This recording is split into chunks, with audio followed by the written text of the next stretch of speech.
Okay चलो लिखना start करो।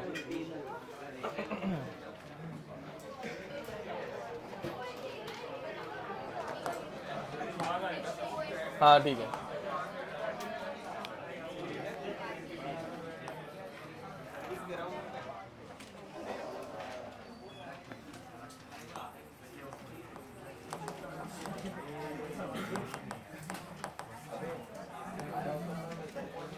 जिन लोगों का आज होमवर्क हुआ नहीं है, next lecture 240 question, next lecture अगर नहीं आओगे तो उसके अगला लेक्चर भी बिठाऊंगा नहीं, ठीक है?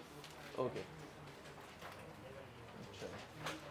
एक सिंपल सा इनऑर्गेनिक का चैप्टर नहीं हो रहा है तुम लोगों से, जिसमें न्यूमेरिकल्स भी नहीं है या कुछ भी नहीं है। शर्म आनी चाहिए भाई तुम लोगों को। अब लिखना स्टार्ट करो इलेक्ट्रोकेमिस्ट्री। इलेक्ट्रोकेमिस्ट्री में दो टाइप के सेल्स हम लोग देखने वाले हैं। एक देखने वाले हैं galvanic cell, galvanic cell, and दूसरा देखने वाले हैं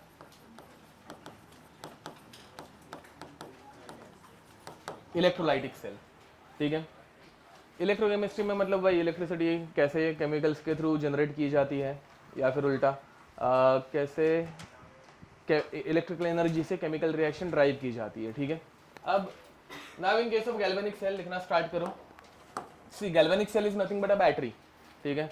तो बैटरी में इलेक्ट्रिकल एनर्जी जनरेट होती है कि यूटिलाइज्ड होती है, मतलब कंज्यूम होती है?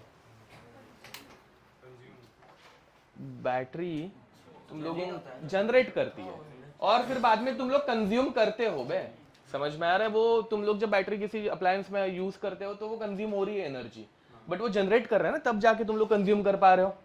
तो in case of galvanic cell some chemical reaction generates electrical energy, समझ में आ रहा है? तो कुछ केमिकल्स की energy, some chemical energy is converted into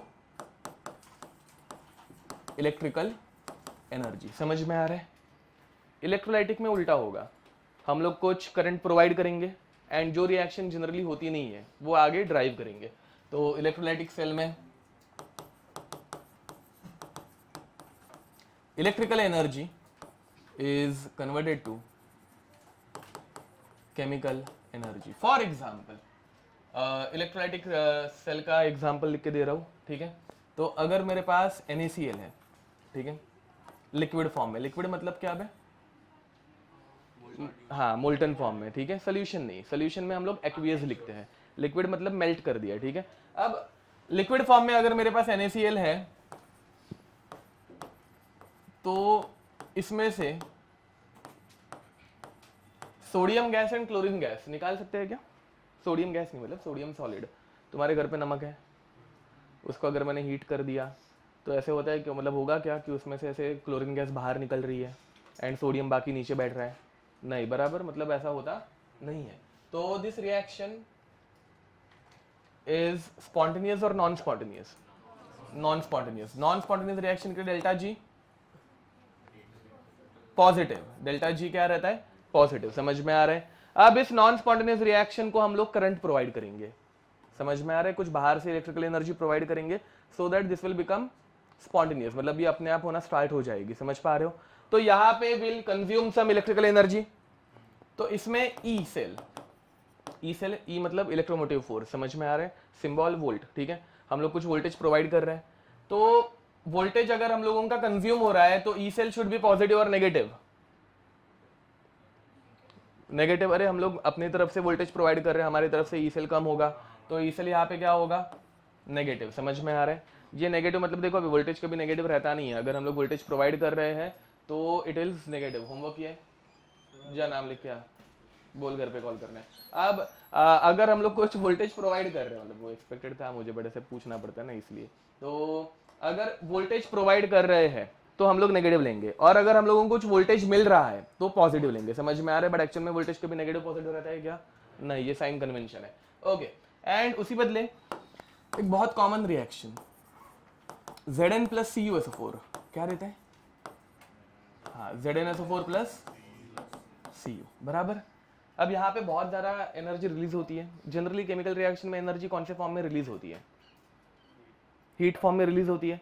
तो अगर ये रिएक्शन अपने आप हो रही है, पहली बात तो ये रिएक्शन अपने आप होती है, ये तुम लोगों ने बचपन में पढ़ी हुई है, तो इसका डेल्टा जी पॉजिटिव और नेगेटिव, नेगेटिव स्पॉन्टेनियस है, समझ में आ रहा है। एंड इसमें जो भी एनर्जी हीट के फॉर्म में रिलीज होगी वो मैं कन्वर्ट किस में करने वाला हूँ इस चैप्टर में, इलेक्ट्रिकल एनर्जी में, समझ पा रहे हो। तो यहाँ पे ईएमएफ जनरेट होगा या कंज्यूम होगा, जनरेट होगा। तो ई सेल इज पॉजिटिव और नेगेटिव, ई मतलब ई सेल, मतलब सॉरी ईएमएफ, ठीक है, इलेक्ट्रोमोटिव फोर्स, ठीक है, ई सेल इज नेगेटिव, इसमें कोई दिक्कत।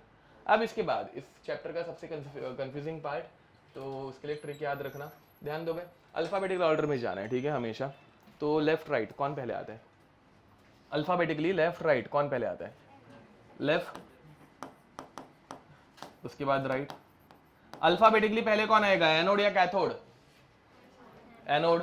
तो लेफ्ट हैंड साइड पे क्या लिखते हैं, एनोड, राइट हैंड साइड पे क्या लिखेंगे, कैथोड। अल्फाबेटिकली जाना है, ठीक है। अल्फाबेटिकली पहले क्या आता है, ऑक्सीडेशन या रिडक्शन, ओके, ऑक्सीडेशन। तो एनोड जो लेफ्ट पे रहता है उसके ऊपर हमेशा क्या होगा, ऑक्सीडेशन। एंड रिडक्शन कहाँ पे होगा, एंड कैथोड कौन सी साइड पे लिखेंगे, ओके। पॉजिटिव है नेगेटिव, अल्फाबेटिकली पहले क्या आता है, नेगेटिव आता है, क्या आता है, नेगेटिव आता है। तो अल्फाबेटिकली पहले नेगेटिव आता है, तो एनोड का साइन नेगेटिव, एंड कैथोड का साइन क्या बन जाएगा, पॉजिटिव। कोई दिक्कत, ये समझे, ठीक है। वैसे ही सेम टू सेम यहाँ पे अल्फाबेटिकली पहले क्या आएगा, लेफ्ट राइट, लेफ्ट उसके बाद राइट। ए बाद में जरा यहाँ पे तेरा डाउट यहाँ पे क्लियर हो जाएगा। फिर बाद में एनोड या कैथोड, एनोड, रिडक्शन या ऑक्सीडेशन, ऑक्सीडेशन, ठीक है। बट अगर सारी चीजें सेम रहेंगी तो दोनों एग्जैक्टली सेम बन जाएंगी, लास्ट वाला चेंज हो जाता है। तो इलेक्ट्रोलाइटिक सेल में जो एनोड रहता है वो क्या बनेगा, negative, sorry positive, and cathode क्या बनेगा। तुम लोगों ने स्कूल में आज तक सिर्फ इलेक्ट्रोलाइटिक सेल पढ़ी है, गैल्वेनिक आज फर्स्ट टाइम पढ़ने वाले हैं, समझ में आ रहा है। तो जो तुम लोगों को नेगेटिव पॉजिटिव का गड़बड़ लग रहा होगा तो वो इलेक्ट्रोलाइटिक पढ़ी है, इसलिए गैल्वेनिक नहीं पढ़ी आज तक, ओके, लिख दो। हाँ, by the way, oxidation is loss of electron, reduction is gain of electron. Oxidation में ऑक्सीडेशन नंबर बढ़ता है या कम होता है, बढ़ता है, रिडक्शन में, ओके, लिख दो। फिर बाद में हम लोग गैल्वेनिक सेल स्टार्ट करने वाले हैं, उसके बाद फिर इलेक्ट्रोलाइटिक पे ऊपर जाएंगे।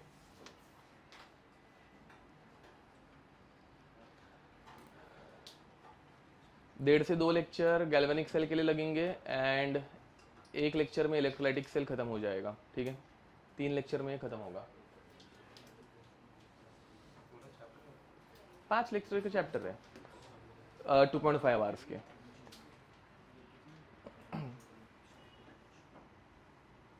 हाँ, इसके लिए और एक ट्रिक रहती है जो बताना भूल गया। तो गैल्वेनिक में तुम लोग और एक वर्ड याद रख सकते हो, लोन, ठीक है। लेफ्ट इलेक्ट्रोड के ऊपर क्या होगा, ऑक्सीडेशन, उसका नाम क्या बोलेंगे, एंड उसका चार्ज क्या होगा, नेगेटिव, समझा। एंड फिर बाद में दूसरे वाले का डायरेक्ट उल्टा कर रहे हैं, लेफ्ट का राइट, ऑक्सीडेशन का रिडक्शन, एनोड का कैथोड, नेगेटिव का पॉजिटिव, ठीक है। बस कर लो, एटलीस्ट इंपॉर्टेंट चैप्टर्स तो कर लो। गलती से केमिस्ट्री में ही मतलब 70-80 मार्क्स आ गए तो साला 120-140 तक तो पहुंच ही जाओगे। केमिस्ट्री इजी है उस कंपैरिजन में, जो भी गधे बच्चे उनके लिए बोल रहा हूँ। होशियार बच्चे मैथ्स के ऊपर ज़्यादा फोकस करें, उसमें स्कोर बढ़ेगा। आगे बढ़े, अब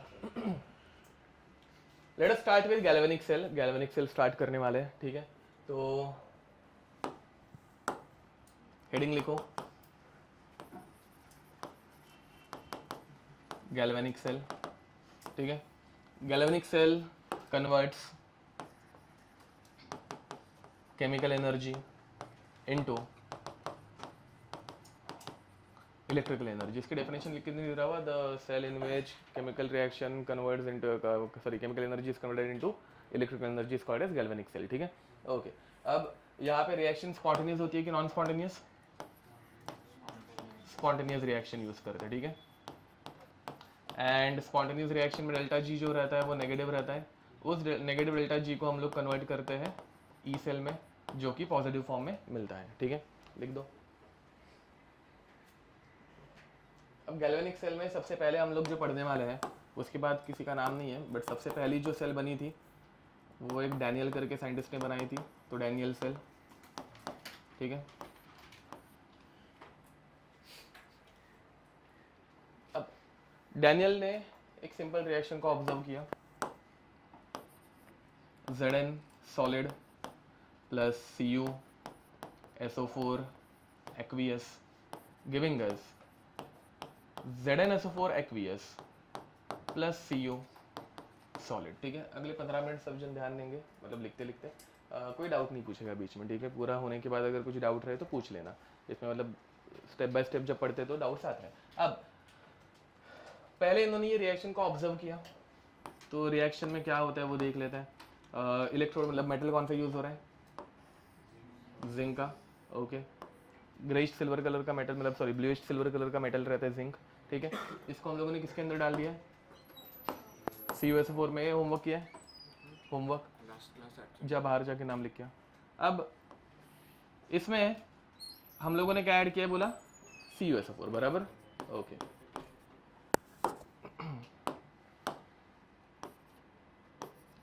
अब रिएक्शन में जिंक किस में कन्वर्ट हो रहा है, ZnSO4 में कन्वर्ट हो रहा है। ओके, तो जिंक धीरे धीरे रिएक्ट करेगा तो जिंक के इलेक्ट्रोड की साइज कम होते जाएगी बराबर। तो धीरे धीरे जिंक के इलेक्ट्रोड की साइज कम होते जा रही है, समझ में आ रही है। ठीक है, एंड कॉपर सल्फेट का कलर ब्लू रहता है, बट वो अभी किस में कन्वर्ट हो रहा है, ZnSO4 में, जिंक सल्फेट में। जिंक सल्फेट का कलर ओके कलरलेस रहता है, क्यों, copper sulphate is bluish in colour but zinc sulphate is colourless. हाँ D10 है, ऑल पेयर्ड इलेक्ट्रॉन में ट्रांजिशन नहीं होता, डी ट्रांजिशन, याद है कुछ ऐसा पढ़ाया हुआ है। ठीक है, तो यहाँ पे कलरलेस ZnSO4 बनता है, समझ पा रहे हो। ठीक है, अब ये डायरेक्ट ऐसे कलर चेंज होगा क्या, नहीं, धीरे धीरे ये फेड होते जाएगा एंड फिर एक पॉइंट के बाद ये पूरा कलरलेस बन जाएगा, समझ में आ रहा है। ओके, एंड फिर बाद में दूसरी चीज क्या निकल रही है, कॉपर का कलर हाँ रेडिश ब्राउन। तो यहाँ पे कॉपर के मेटेलिक बॉल्स मतलब PPT ऐसे पड़ी रहती है, समझ में आ रहा है।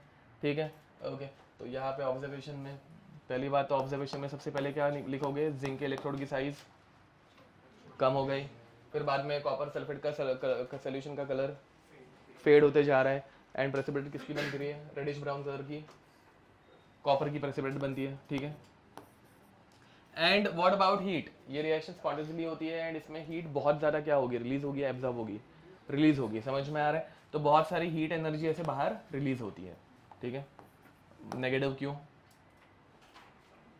तो हमारे डैनियल ने क्या सोचा, इस रिएक्शन की जो हीट एनर्जी है उसको किस में कन्वर्ट करेंगे, इलेक्ट्रिकल एनर्जी में, समझ में आ रहा है। बट अभी इसको इलेक्ट्रिकल एनर्जी में कन्वर्ट करने के लिए इनको रिएक्शन की पहले तो स्पीड कम करनी थी, क्योंकि दोनों को मिक्स कर देंगे फटाक से रिएक्शन होगी, हीट फॉर्म में निकल जाएगी एनर्जी। ठीक है, तो अभी इसको इलेक्ट्रिकल एनर्जी में कन्वर्ट करने के लिए उन्होंने सोचा पहले तो इनको है ना सेपरेट कर देते हैं। हाँ by the way, direct battery के ऊपर जाने से पहले इस रिएक्शन को और थोड़ा समझ लेते हैं।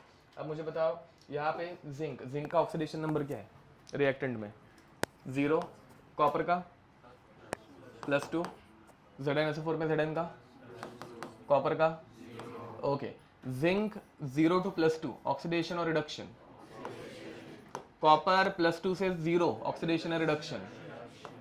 ओके, तो इसकी अगर मैं साइड में रिएक्शन लिखूं सिर्फ जिंक की, तो जिंक सॉलिड किस में कन्वर्ट हो रहा है, Zn2+ एक्वियस बराबर।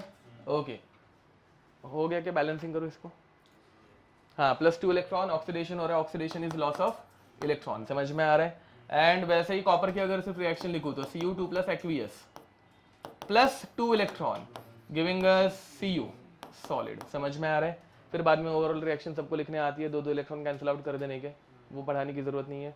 ओके, अब तो पहले तो उन्होंने नोटिस किया कि भाई इसमें इलेक्ट्रॉन इन्वॉल्व है, बट जो इलेक्ट्रॉन इन्वॉल्व है वो किसमें ट्रांसफर हो रहा है, सोल्यूशन में।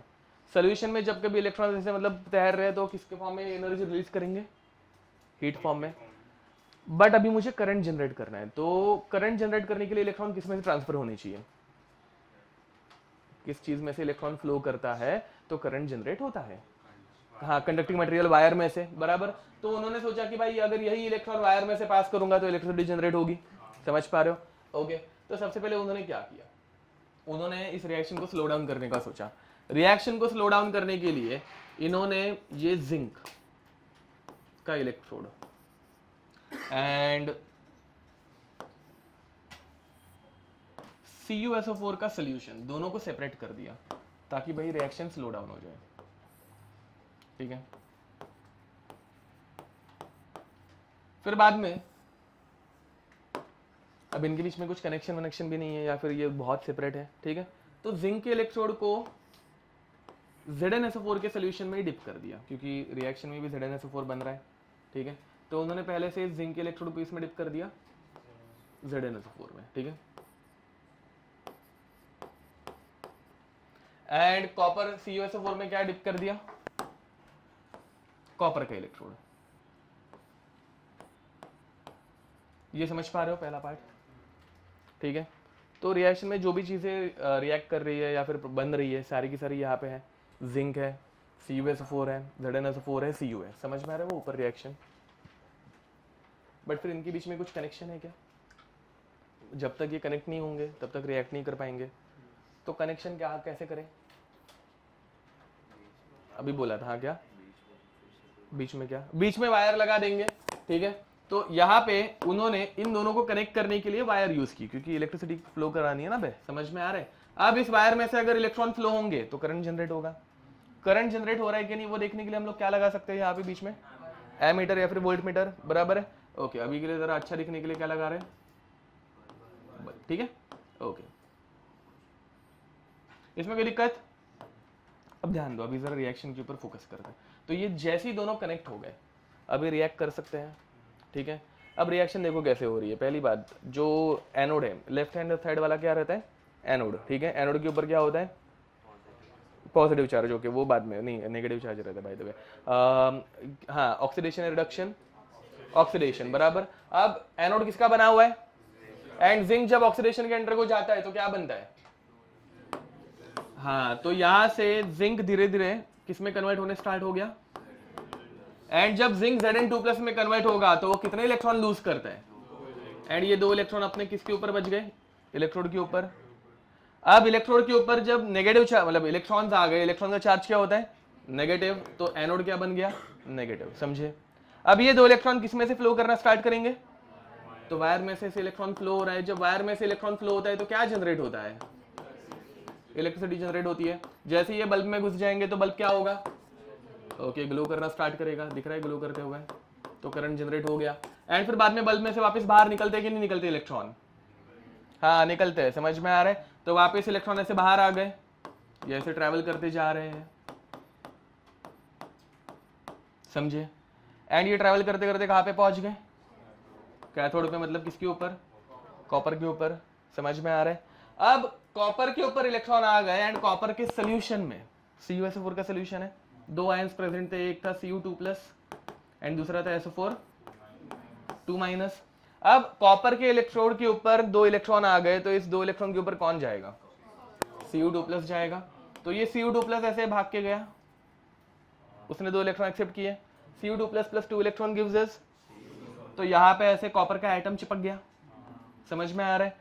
तो यहाँ पे इस रिएक्शन में, मतलब सॉरी इस सेल में धीरे धीरे जिंक की इलेक्ट्रोड की साइज क्या होगी, बढ़ेगी या कम होगी, एंड धीरे धीरे कॉपर के इलेक्ट्रोड की साइज, ये समझ पा रहे हो पक्का। बट फिर बाद में ये बैटरी लेटेस्ट से ऐसे जली, एक्चुअली जलती नहीं है बट अज्यूम करते कि जली फ्रैक्शन ऑफ सेकंड्स के लिए, एंड वापस गायब हो गया, समझ में आ रहा है क्यों, क्वेश्चन समझा, ठीक है। बल्ब जला, एक्चुअली जलता ही नहीं है बट लेटेस्ट से कि जला, फ्रैक्शन ऑफ सेकंड्स के लिए जला, गायब हो गया, क्यों।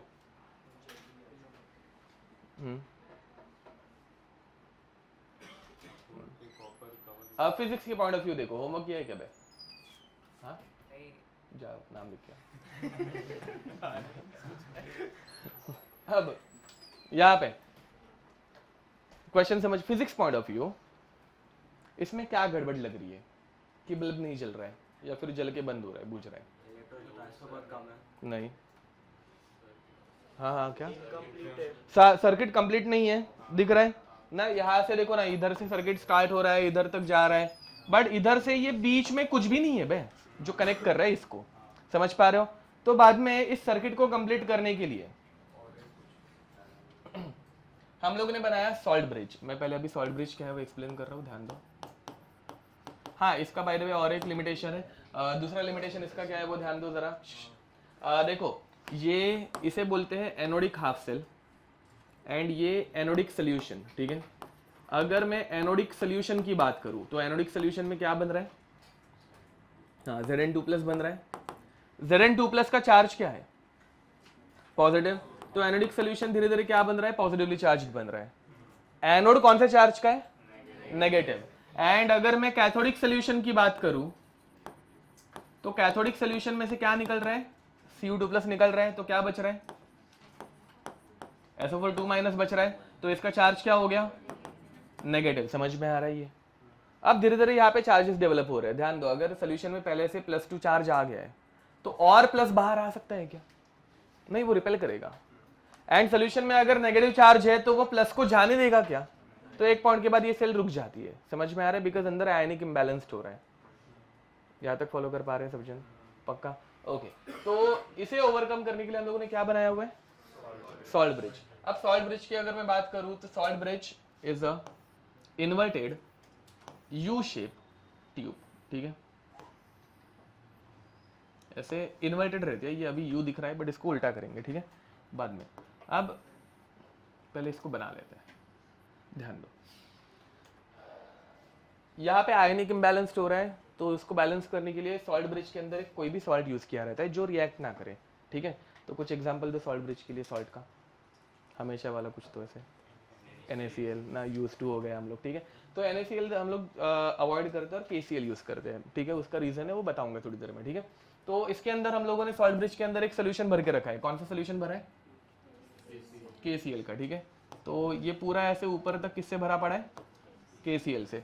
KCl forms what in solution form? K+ and Cl-। इसमें कोई दिक्कत? बट अभी दिक्कत ये है कि अगर इसको मैंने ऐसे उठा के इसमें उल्टा कर दिया तो क्या हो जाएगा? पूरा सोल्यूशन नीचे गिर जाएगा। समझ में आ रहा है? तो इसमें KCl जो है वो अगर अगर जल के साथ मिक्स करके यूज करते हैं। ये सुना है? अगर अगर जल बायो वाले ने सुना रहता है, तुम लोगों ने सुना नहीं होगा। ओके, अगर अगर जल। ठीक है, अब अगर अगर जल जो है वो कुछ नहीं, मतलब जली देखिए ना, पहले ऐसे लिक्विड रहती है मस्त, मतलब पाउडर यूज करने की, पानी में डालने का, उसको बॉईल करने का, फिर रख देने का, तो ऐसे सॉलिड हो जाती है, सेमी सॉलिड बन जाती है। वैसे अगर अगर जल है, एक पाउडर रहती है, उसको वाटर एंड KCl के सोल्यूशन में मिक्स करो, हीट करो, बाद में इसमें पोर कर देने का। कुछ टाइम के बाद वो सेमी सॉलिड बन जाता है। समझ में आ रहा है? सेमी सॉलिड बनेगा तो उल्टा करूंगा तो भी गिरेगा नहीं। एंड फिर फाइनली इसमें ग्लास वुल प्लग यूज किया रहता है। ठीक है, ग्लास वुल प्लग से इसको सील किया जाता है। ठीक है, ओके, लिख दो। अब फिर बाद में हम लोग इसको क्या कर सकते हैं? इसको उल्टा करके इसमें ऐड कर सकते हैं। समझ पा रहे हो? ओके, तो बीच में सर्किट कंप्लीट करने के लिए हम लोग क्या यूज करते हैं? Salt bridge. ठीक है,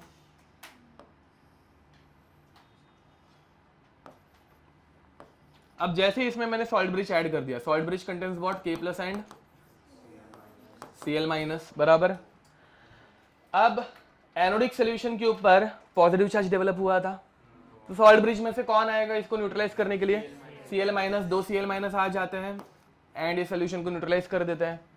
एंड कैथोडिक सोल्यूशन के ऊपर नेगेटिव चार्ज आया था SO4 का, तो 2 K+ आते हैं एंड इस सोल्यूशन को न्यूट्रलाइज कर देते हैं। फिर बाद में सर्किट भी कंप्लीट हो गया, सोल्यूशन भी न्यूट्रल बन गए, तो अभी इलेक्ट्रॉन का फ्लो कंटिन्यूसली चालू रहेगा। समझ पा रहे हो? इसमें बहुत सारे क्वेश्चन आते हैं। For example, electron flows from cathode to anode या anode to cathode? Anode to cathode. Anode से कैथोड की तरफ इलेक्ट्रॉन फ्लो करते हैं। समझ में आ रहा है? क्योंकि एनोड ऑक्सीडाइज करता है तो लॉस ऑफ इलेक्ट्रॉन करता है, कैथोड रिडक्शन दिखाता है तो गेन ऑफ इलेक्ट्रॉन करता है। Current flows from cathode to anode, electron के फ्लो के अपोजिट डायरेक्शन में करंट फ्लो होता है। ये पढ़ा है तुम लोगों ने? अरे ये सबने पढ़ा है क्या? ओके, ठीक है, नहीं पढ़ाया होगा तो मतलब फिजिक्स में हो जाएगा बाद में। तो ये समझ पा रहे हो? तो ये क्वेश्चन आ सकता है। फिर बाद में ऑक्सीडेशन का, आप मतलब थियरी के कुछ भी क्वेश्चन आ सकते हैं, अभी जो पढ़ाया है उसके ऊपर। समझ में आ रहा है? ठीक है, ये डायग्राम बना लो, फिर सॉल्ट ब्रिज बना के रख देना, फिर सॉल्ट ब्रिज के कुछ पॉइंट्स हम लोग कर लेंगे। ठीक है, सॉल्ट ब्रिज की डेफिनेशन भी लिखनी है तो उस हिसाब से मतलब डायग्राम साइड में बना के रखना, सो दैट डेफिनेशन लिख पाओ। Point number 3, avoids liquid liquid junction potential. Avoids liquid liquid junction potential. Liquid liquid junction potential. ठीक है, what is the meaning of liquid liquid junction potential? ये जस्ट पॉइंट वैसे याद रखना है, इसमें ज़्यादा क्वेश्चन आएंगे नहीं, बट स्टिल। तो देखो, अगर सॉल्ट ब्रिज नहीं रहता तो लेट अस से कि हम लोगों ने कुछ तो जुगाड़ लगा के दो इलेक्ट्रोलाइट्स को सेपरेट रखा है। एक्चुअली वो सेपरेट नहीं रहते, वो मिक्स हो जाते हैं, ठीक है, बट लेट अस से कि हम लोगों ने सेपरेट रखा है, ठीक है।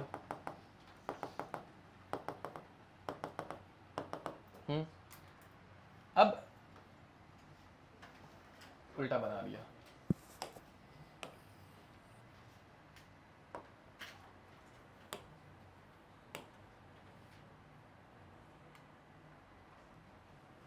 डिलीट का ऑप्शन कहाँ पे रहता है?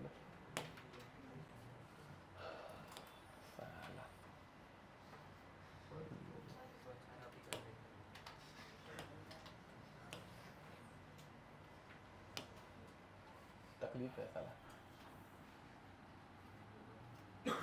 ओके, अब अगर मैं ऐसे इसको मतलब अगर बना पाया, ठीक है, तो कैसे होगा? इस तरफ वाले जिंक के सोल्यूशन में व्हाइट वाला, ठीक है, कौन सा चार्ज डेवलप होता है? पॉजिटिव। तो इन दोनों का जो जंक्शन रहेगा, जंक्शन समझ में आता है ना, वहां पे इस तरफ पॉजिटिव एंड कॉपर के ऊपर कौन सा चार्ज आ रहा था? नेगेटिव। ऐसे चार्जेस डेवलप होंगे एंड ऐसे अपोजिट चार्जेस डेवलप होते हैं, तब जाके पोटेंशियल डिफरेंस क्रिएट होता है, ये पता होगा तुम लोगों को। तो कुछ पोटेंशियल डेवलप होगा, जो पोटेंशियल बैटरी में से जाना चाहिए, मतलब बल्ब की तरफ जाना चाहिए, वो दो लिक्विड्स के जंक्शन के ऊपर जनरेट हो रहा है, समझ पा रहे हो? तो ओवरऑल बैटरी का पोटेंशियल क्या हो जाएगा? कम हो जाएगा। समझ में आ रहा है कुछ? ठीक है। अब एक्चुअल में ऐसे बाउंड्री रहती है क्या? नहीं, बट ये एटॉमिक लेवल पे होता है।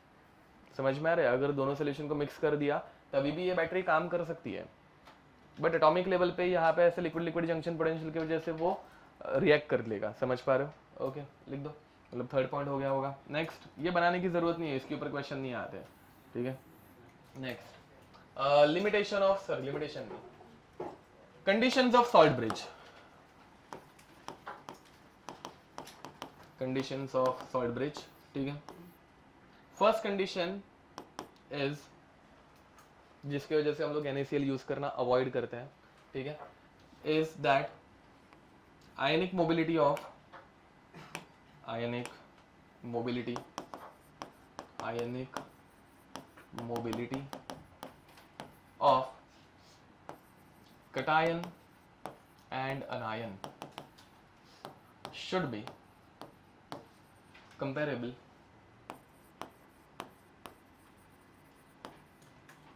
ठीक है। तो फॉर एग्जाम्पल अगर मैं KCl यूज कर रहा हूँ, तो KCl की आयनिक मोबिलिटी एंड Cl- की आयनिक मोबिलिटी ऑलमोस्ट क्या रहती है? सेम रहती है, इसलिए हम लोग KCl को इजीली यूज कर पाते हैं, बट NaCl को यूज नहीं कर पाते, ठीक है। अब मोबिलिटी सेम क्यों होनी चाहिए? बिकॉज ये दोनों सोल्यूशन एक ही टाइम पे न्यूट्रलाइज्ड होने चाहिए। अगर ऐसे हुआ कि भाई K+ ज्यादा फास्ट मूव कर रहा है और Cl- स्लो मूव कर रहा है, तो ये सोल्यूशन न्यूट्रल बन जाएगा, बट इसका कुछ ना कुछ पॉजिटिव चार्ज हमेशा रहेगा, तो जिसकी वजह से भी कुछ ना कुछ पोटेंशियल डिफरेंस आ रहा है। चार्ज डिफरेंस मतलब पोटेंशियल डिफरेंस, समझ में आ रहा है? एंड उसकी वजह से ओवरऑल बैटरी का परफॉर्मेंस कम हो जाएगा, ठीक है। तो ये अवॉइड करना पड़ता है। अब आयन हैविंग हाईएस्ट आयनिक मोबिलिटी, ठीक है, हाईएस्ट आयनिक मोबिलिटी, कटायन में कौन से आयन की हाईएस्ट आयनिक मोबिलिटी रहेगी? देखो भाई, बड़े आयन सबसे फास्ट मूव करेंगे, छोटे वाले? छोटे वाले। सबसे छोटा कटायन उससे भी छोटा, Li तो मतलब बड़ा हो जाता है, हाँ कौन? H+, ठीक है। तो सबसे छोटा कटायन कौन रहता है? H+, समझ में आ रहा है? एंड इसका काउंटर पार्ट अनायन, H+ का दूसरा अनायन OH-, वेरी नाइस, ठीक है, H+ के साथ जो हमेशा चिपका हुआ रहता है वाटर में। तो ये दोनों के दोनों जो है, इनकी आयनिक मोबिलिटी सबसे हाईएस्ट रहती है। समझ में आ रहा है? किसी ने रुबिडियम बोला था, आंसर करेक्ट है। मेटल्स में, अल्कली अर्थ मेटल में रुबिडियम सबसे फास्ट मूव करता है, एक्वियस मीडियम में, केमिकल बॉन्डिंग में पढ़ाया हुआ था, ठीक है। तो रुबिडियम भी करेक्ट है, बट वो मेटल्स में, बट H+ जो है वो सबसे ज्यादा फास्ट मूव कर पाता है, ठीक है, ये याद रखना। नेक्स्ट, आगे बढ़े। Second condition is that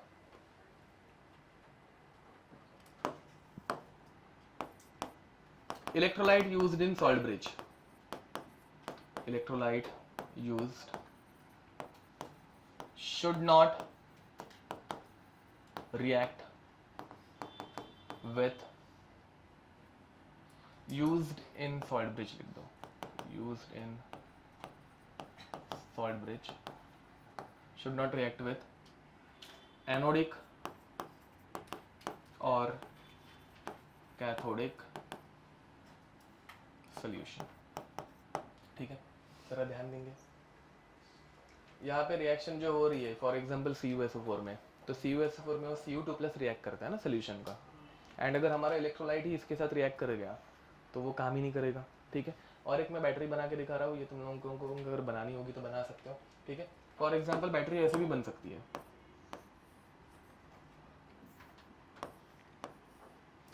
Zn किस में डिप किया रहता है, ZnSO4 में। अब दूसरा मैं जो कंपार्टमेंट यूज कर रहा हूँ वो सिल्वर का यूज कर रहा हूँ, सिल्वर इलेक्ट्रोड। ठीक है, तो सिल्वर किस में डिप करेंगे, AgNO3 में डिप करता है। ठीक है, तो ध्यान दो Zn को ZnSO4 में डिप करते हैं, बट सिल्वर को Ag2SO4 में डिप नहीं करते, सिल्वर सल्फेट में डिप नहीं करते, AgNO3 में डिप करते हैं। क्यों?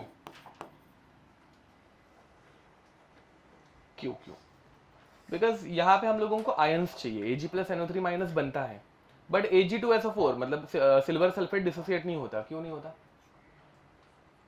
फजान्स रूल, हाई चार्ज। ठीक है, समझ में आ रहा है कुछ? हाई चार्ज नाम की चीज हम लोगों ने कुछ तो पढ़ी थी, उसकी वजह से। ठीक है, एंड फिर बाद में ये दोनों को मैंने कनेक्ट कर दिया, यहाँ पे वोल्टेज मेजर करने के लिए वोल्टमीटर यूज किया हुआ है। बैटरी काम करेगी क्या? ये नहीं करेगी। क्यों नहीं करेगी? हाँ, सॉल्ट ब्रिज नहीं है तो सॉल्ट ब्रिज यूज कर दिया। बट अभी अगर मैंने सॉल्ट ब्रिज यूज किया, ध्यान दो भाई, ऊपर वाले बैटरी में क्या हो रहा था, Cu2+ जो है वो चिपक रहा था। इस बैटरी में क्या होगा, Ag+ जो है वो चिपकेगा। ये मैकेनिज्म बाद में हम लोग इसका भी देख लेंगे, डोंट वरी। ठीक है, तो यहाँ पे Ag+ चिपकने वाला है। अब सॉल्ट ब्रिज में अगर मैं KCl यूज करूंगा तो KCl के साथ एक बहुत बड़ी लिमिटेशन आ जाएगी। क्या? हाँ, AgNO3 के साथ वो खुद रिएक्ट कर देगा ना बे, तो KCl can react with AgNO3 and forms AgCl, and AgCl अगर बन गया तो AgCl की एक वापस लिमिटेशन आ जाएगी, it is highly covalent, break down नहीं होता, Ag+ नहीं बनेगा। Ag+ नहीं बनेगा तो परफॉर्मेंस कम हो जाएगा। ये देखो भाई, यहाँ पे बैटरी काम क्यों कर रही है? Because of ions. समझ में आ रहा है? अगर आयंस ही ना बने, AgCl में आयंस बन ही नहीं सकते, तो वो परफॉर्म नहीं करेगी। जैसे यहाँ पे Ag2SO4 यूज नहीं करते, AgNO3 यूज करते, बिकॉज इट गिव्स आयंस। ठीक है, समझे? ओके, तो with silver electrode which salt is used as salt bridge, examples में लिख के दिए, उनमें से कौन सा यूज करें? हाँ, KNO3 यूज कर सकते डायरेक्ट, या फिर NaNO3 यूज करो, या फिर AgNO3 यूज करो, क्योंकि रिएक्शन भी हो गई तो वापस AgNO3 बनेगा ना भाई। समझ में आ रहा है? तो with silver electrode KCl is not used, rather we can use AgNO3 और KNO3 एक्सेट्रा। ठीक है, लिख दो, जल्दी लिखो भाई। तो second, next, electrode potential. Electrode potential, ठीक है, इसमें पहले दो चीजें हम लोगों को पढ़नी है। पहला हम लोग पढ़ने वाले हैं सोल्यूशन प्रेशर, SP। ठीक है, लिखो इसमें सोल्यूशन प्रेशर SP। बताओ, it is the tendency of metal, it is the tendency of metal to form its ions. It is the tendency of a metal to form its ions in solution. ठीक है, to form its ions in solution, मतलब metal जितने easily उसके ions बनाएगा,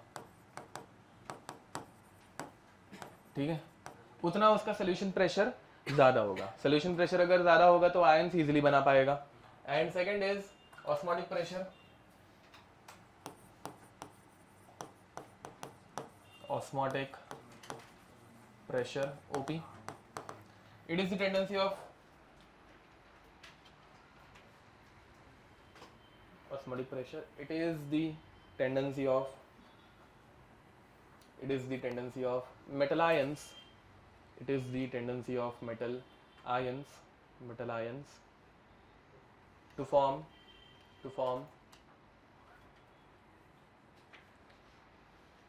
its metal, ठीक है, to form its metal in solution. AC का remote था ना यहाँ पे सुबह में, कहाँ पे दो जरा, एसी काम क्यों नहीं करती?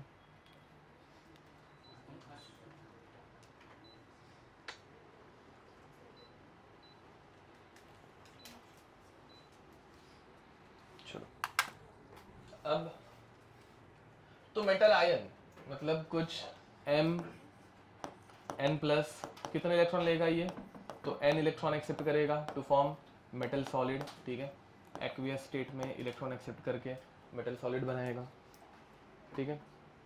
अब solution pressure and osmotic pressure की वजह से तीन टाइप के इलेक्ट्रोड्स एग्जिस्ट कर सकते हैं, ठीक है। केस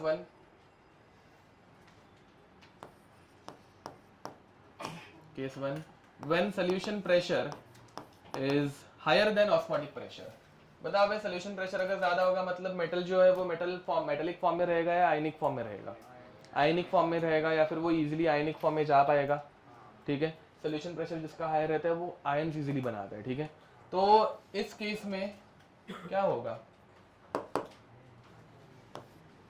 अगर मैंने एक इलेक्ट्रोड ले लिया, ठीक है, एंड इस इलेक्ट्रोड को ऐड कर दिया सोल्यूशन में, ठीक है, तो मेटल अपने आयन्स बनाएगा, आयन्स बाहर निकल जाएंगे। आयन्स का चार्ज क्या रहने वाला है मेटल के? पॉजिटिव। तो बाहर की तरफ क्या रहेगा? Positive charge. अब मेटल जब पॉजिटिव चार्ज बाहर छोड़ेगा तो उसके खुद के ऊपर कौन सा चार्ज डेवलप होगा? नेगेटिव, ठीक है। एंड ये जो चार्ज डिफरेंस है उसकी वजह से क्या जनरेट होगा? पोटेंशियल डिफरेंस जनरेट होगा।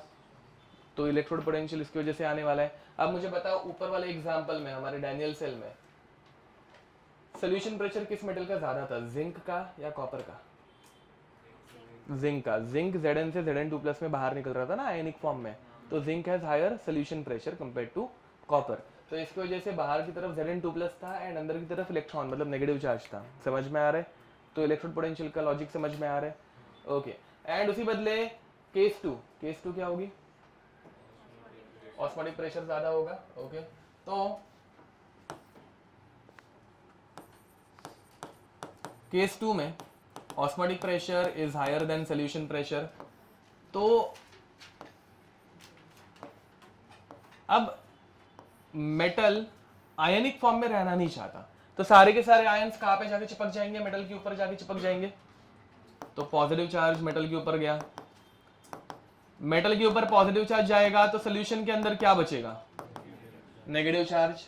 ये अपने कॉपर का एग्जांपल, Cu2+ मेटल के ऊपर जा रहा था एंड सोल्यूशन में SO4 बच रहा था। ये समझ पा रहे हो? ये तो वापस चार्ज सेपरेशन हो गया जिसकी वजह से कुछ ना कुछ पोटेंशियल डिफरेंस जनरेट होगा, ठीक है। अब मुझे बताओ, कौन से वाले में ऑक्सीडेशन होता है और कौन से वाले में रिडक्शन होता है? केस 1 केस 2 किस में ऑक्सीडेशन होगा? Case 1 oxidation. देखो भाई, केस 1 में वो इलेक्ट्रॉन छोड़ रहे हैं एंड आयनिक फॉर्म में बाहर निकल रहा है, लॉस ऑफ इलेक्ट्रॉन होता है। समझ में आ रहा है? तो यहाँ पे जो भी इलेक्ट्रोड पोटेंशियल रहता है इसे बोलते हैं ई ऑक्सीडेशन। एंड बाजू वाले में जो भी इलेक्ट्रोड पोटेंशियल होगा, यहाँ पे कैसे होता है? कटायन जाता है और चिपक जाता है मेटालिक फॉर्म में, ठीक है, रिडक्शन होता है, गेन ऑफ इलेक्ट्रॉन, तो ई रिडक्शन, ठीक है। ये थियोरी का पार्ट है, इसके ऊपर आज तक एक भी क्वेश्चन नहीं आया हुआ है, नहीं आएगा। अब case 3, now in case of case 3 osmotic pressure is equal to solution pressure. मतलब मुझे बताओ, मेटल जो है वो आयन्स बनाएगा क्या?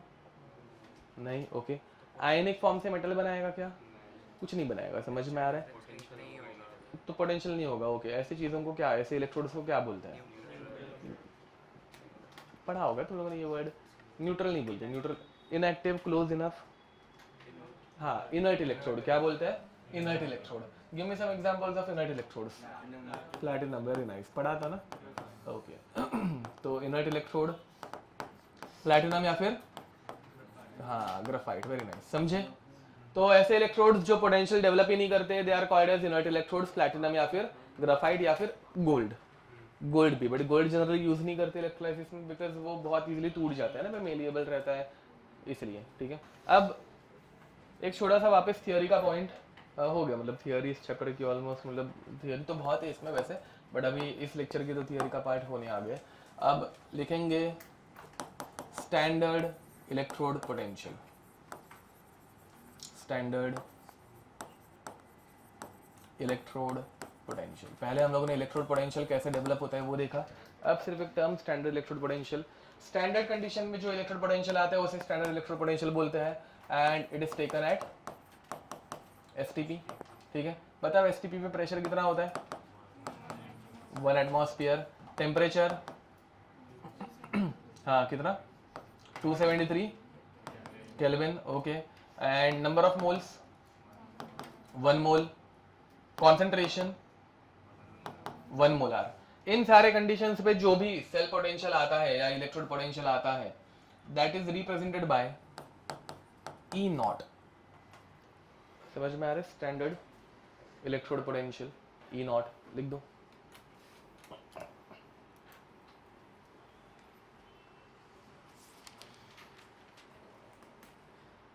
डन। अब ध्यान देंगे, अभी हम लोग मतलब थोड़ा सा फॉर्मूला एंड ऑल स्टार्ट कर रहे हैं। हेडिंग लिखेंगे electrical work done. Electrical work done, W electrical. Now tell me what is the formula of W electrical. Electrical work done का फॉर्मूला बताओ।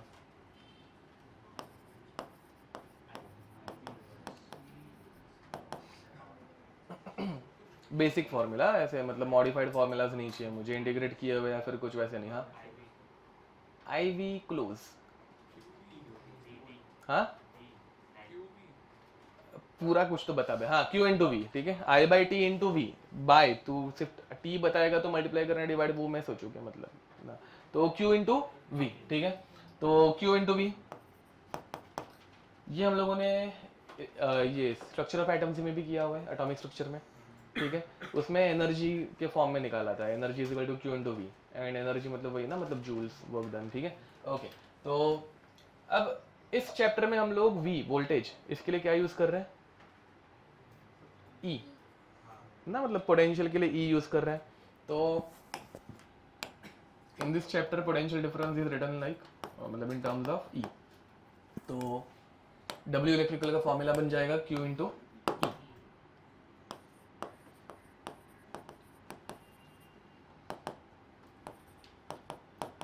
ठीक है, तो अभी क्या बचा है? सिर्फ चार्ज निकालना रह गया। चार्ज निकालते हैं। चार्ज भी हम लोगों ने बहुत बार वैसे निकाला हुआ है, तो charge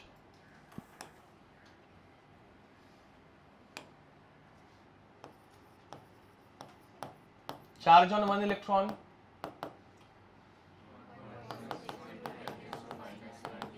very nice. Charge on 1 mole electron okay 1 Faraday. ठीक है, या फिर 96,000 कूलम्स। परफेक्ट। ठीक है, ये हम लोगों ने मूल कॉन्सेप्ट से करते आ रहे हैं। ठीक है, अब तो charge on 1 mole Na plus 1 faraday, charge on 1 mole Mg2 plus, charge on 1 mole Al3 plus, charge on 1 mole metal with N plus charge. ठीक है, तो charge on any metallic ion is can be written in terms of N faradays. समझ में आ रहा है? Sodium के किसमें N कितना है? 1, Mg में, Al में, तो where N stands for charge. कुछ अच्छा नाम बताओ उसके लिए। N factor. Charge on metal ion is nothing but N factor. समझ में आ रहा है? तो यहाँ पे ये N जो है वो नंबर ऑफ इलेक्ट्रॉन्स नहीं है, वो N फैक्टर है, याद रखना। तो where Q is equal to N faraday, तो W electrical becomes very nice, तो W electrical becomes NFE cell. ठीक है, पूरे सेल का पोटेंशियल। इसमें कोई दिक्कत? पोटेंशियल डिफरेंस, वो बैटरी में जो वोल्टेज मिलता है वो E है। ठीक है, आगे बढ़े। अब इसके बाद मुझे बताओ थर्मोडायनेमिक्स में डेल्टा जी का फिजिकल सिग्निफिकेंस क्या था, मतलब उसका एक्चुअल प्रैक्टिकल मीनिंग क्या था, डेल्टा जी का मीनिंग? नहीं, वो तो उसका यूज है, मतलब एप्लीकेशन है, वो नहीं। उसका एक्चुअल फिजिकल मीनिंग, जैसे एंथैल्पी इज टोटल एनर्जी। हाँ, यूजफुल वर्क डन था, क्या था? यूजफुल वर्क डन, समझ में आ रहा है? तो यहाँ पे भी मतलब देखो भाई, कोई भी केमिकल जो काम करता है उससे हम लोगों को जो एनर्जी, मतलब ये डब्ल्यू इलेक्ट्रिकल जो है वो यूजफुल वर्क डन है ना भाई, रिएक्शन का, समझ पा रहे हो? तो delta G is nothing but useful work done. तो delta G is nothing but W useful, ठीक है, या फिर डब्ल्यू इलेक्ट्रिकल। बट अभी छोटा सा दिक्कत आ रहा है, देखो ध्यान दो दिक्कत क्या है। ये डब्ल्यू इलेक्ट्रिकल का फॉर्मूला क्यू इंटू वी, ये कहाँ से आया है? मतलब केमिस्ट्री का है कि फिजिक्स का है? फिजिक्स का है। तो ये हम लोग वर्क डन फिजिक्स का यूज़ कर रहे हैं, बट अभी हाँ, और यहाँ पे यूज़ कर रहे हैं केमिस्ट्री में, एंड केमिस्ट्री में वर्क डन है, मतलब केमिस्ट्री एंड फिजिक्स के वर्क डन का लफड़ा है, उल्टा होना करना पड़ेगा। तो यहाँ पे जो डब्ल्यू इलेक्ट्रिकल है, हाँ मतलब ये chemistry point of view correct है, मतलब केमिस्ट्री में यही याद रखना है वैसे तो, ठीक है। बट फिर यहाँ पे उल्टा हो जाएगा, तो we can say that delta G is negative of W electrical, minus use करना पड़ रहा है, समझ में आ रहा है क्यों? बिकॉज फिजिक्स के डब्ल्यू वर्क डन का यूज हो रहा है, जो केमिस्ट्री में आते आते नेगेटिव बन जाता है साला। तो ये फिजिक्स से उठाया हुआ है। तो फाइनल डेल्टा जी का फॉर्मूला क्या बनेगा फिर बताओ बे? डेल्टा जी का फॉर्मूला हाँ minus N F E cell, इसमें कोई दिक्कत? अब वैसे डेल्टा जी के साथ साथ और एक रहता है standard Gibbs free energy, delta G naught. तो डेल्टा जी नॉट का फॉर्मूला क्या बनेगा? Minus N F E naught. N और एफ तो कांस्टेंट है ना, एन फैक्टर चेंज नहीं होता, फैराडे 1 फैराडे कांस्टेंट है, तो ई चेंज होगा, तो minus N F E naught cell. Work done and Gibbs free energy में कोई भी दिक्कत? इनके डायरेक्ट स्ट्रेट फॉरवर्ड क्वेश्चन आते हैं, एकदम इजी इजी वाले, ठीक है, लिख दो। हेडिंग लिखेंगे नर्न्स इक्वेशन। वो फैन किसने ऑफ किया? अब नर्न्स इक्वेशन ध्यान देंगे, लिखो यूज्ड NERNST नर्न्स इक्वेशन, ठीक है, used to find non standard E cell, ठीक है, या फिर EMF ऑफ दिस सेल। अब ध्यान दो भाई, what is the difference between standard and non standard, ठीक है। तो पहली बात, तुम लोग अगर मार्केट से एक नई नई एकदम मस्त सेल खरीद के लाओगे बैटरी, उसका पोटेंशियल कितना रहता है? 1.5 वोल्ट, कितना 40, भाई घर चल जाएगा उतने सेल में। अब क्या गया, अरे वो अपने जो इन्वर्टर रहता है ना 12 वोल्ट का रहता है, 12, ठीक है, 40 वोल्ट मतलब नहीं, तू 440 सोच रहा है, हाँ वो 220 एसी करंट का वोल्टेज जिसमें घर चलता है। इन्वर्टर 40 वोल्ट पे 12 वोल्ट पे चलता है, हाँ, एंड डीसी 440, वो रेड खंबे के ऊपर लिखा हुआ था 440, रेड वाले वो रहते हैं, उसके ऊपर तो नहीं देखा वो क्या।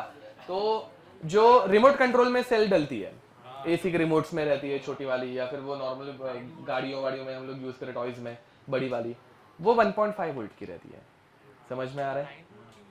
हाँ 9 वोल्ट की वो अलग, यस, वो 9 वोल्ट की भी एक रहती है जो रिमोट कंट्रोल्स में यूज होते हैं, रिमोट कंट्रोल टॉयज के इसमें पहले यूज होते थे, अभी के ज़माने में डायरेक्ट चार्जेबल आ गए, वो ठीक है। अब तो मैं कहाँ पे था, मैं भूल गया, रुको। हाँ, तो मार्केट से एकदम नई सेल खरीद के लाए 1.5 वोल्ट, ठीक है। अब मैंने उसको मेरे टॉय में, मतलब समझो कि रिमोट कंट्रोल कार में यूज कर लिया, ठीक है। अब नई नई बैटरी जब ऐसे गाड़ी में डालते हैं तो गाड़ी एकदम मस्त भागती है, ऐसे एकदम जोर जोर से भागती है, बराबर है कि नहीं? हेडलाइट भी एकदम मस्त चमकते हैं उसके। फिर बाद में धीरे धीरे यूज करते करते 15-20 मिनट के बाद क्या कम होता है? नहीं, स्पीड डायरेक्ट कम नहीं होती।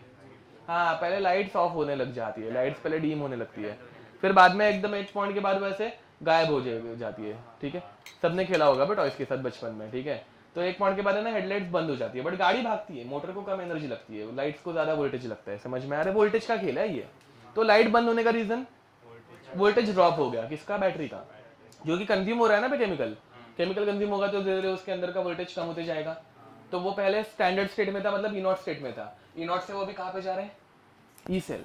ये समझ पा रहे हो? नॉन स्टैंडर्ड स्टेट में। फिर बाद में एक पॉइंट के बाद धीरे धीरे वो गाड़ी भी स्लो डाउन होने स्टार्ट हो जाती है, फिर बाद में एक पॉइंट के बाद वो पूरी तरीके से बंद हो जाती है। मतलब वहां पे वोल्टेज इतना ड्रॉप हो गया कि अभी वो गाड़ी को चला नहीं पा रहे। वहां पे सेल डेड नहीं होती, अगर तुम वही सेल है ना अगर इसमें क्लॉक्स में यूज करोगे ना तो क्लॉक चलती है।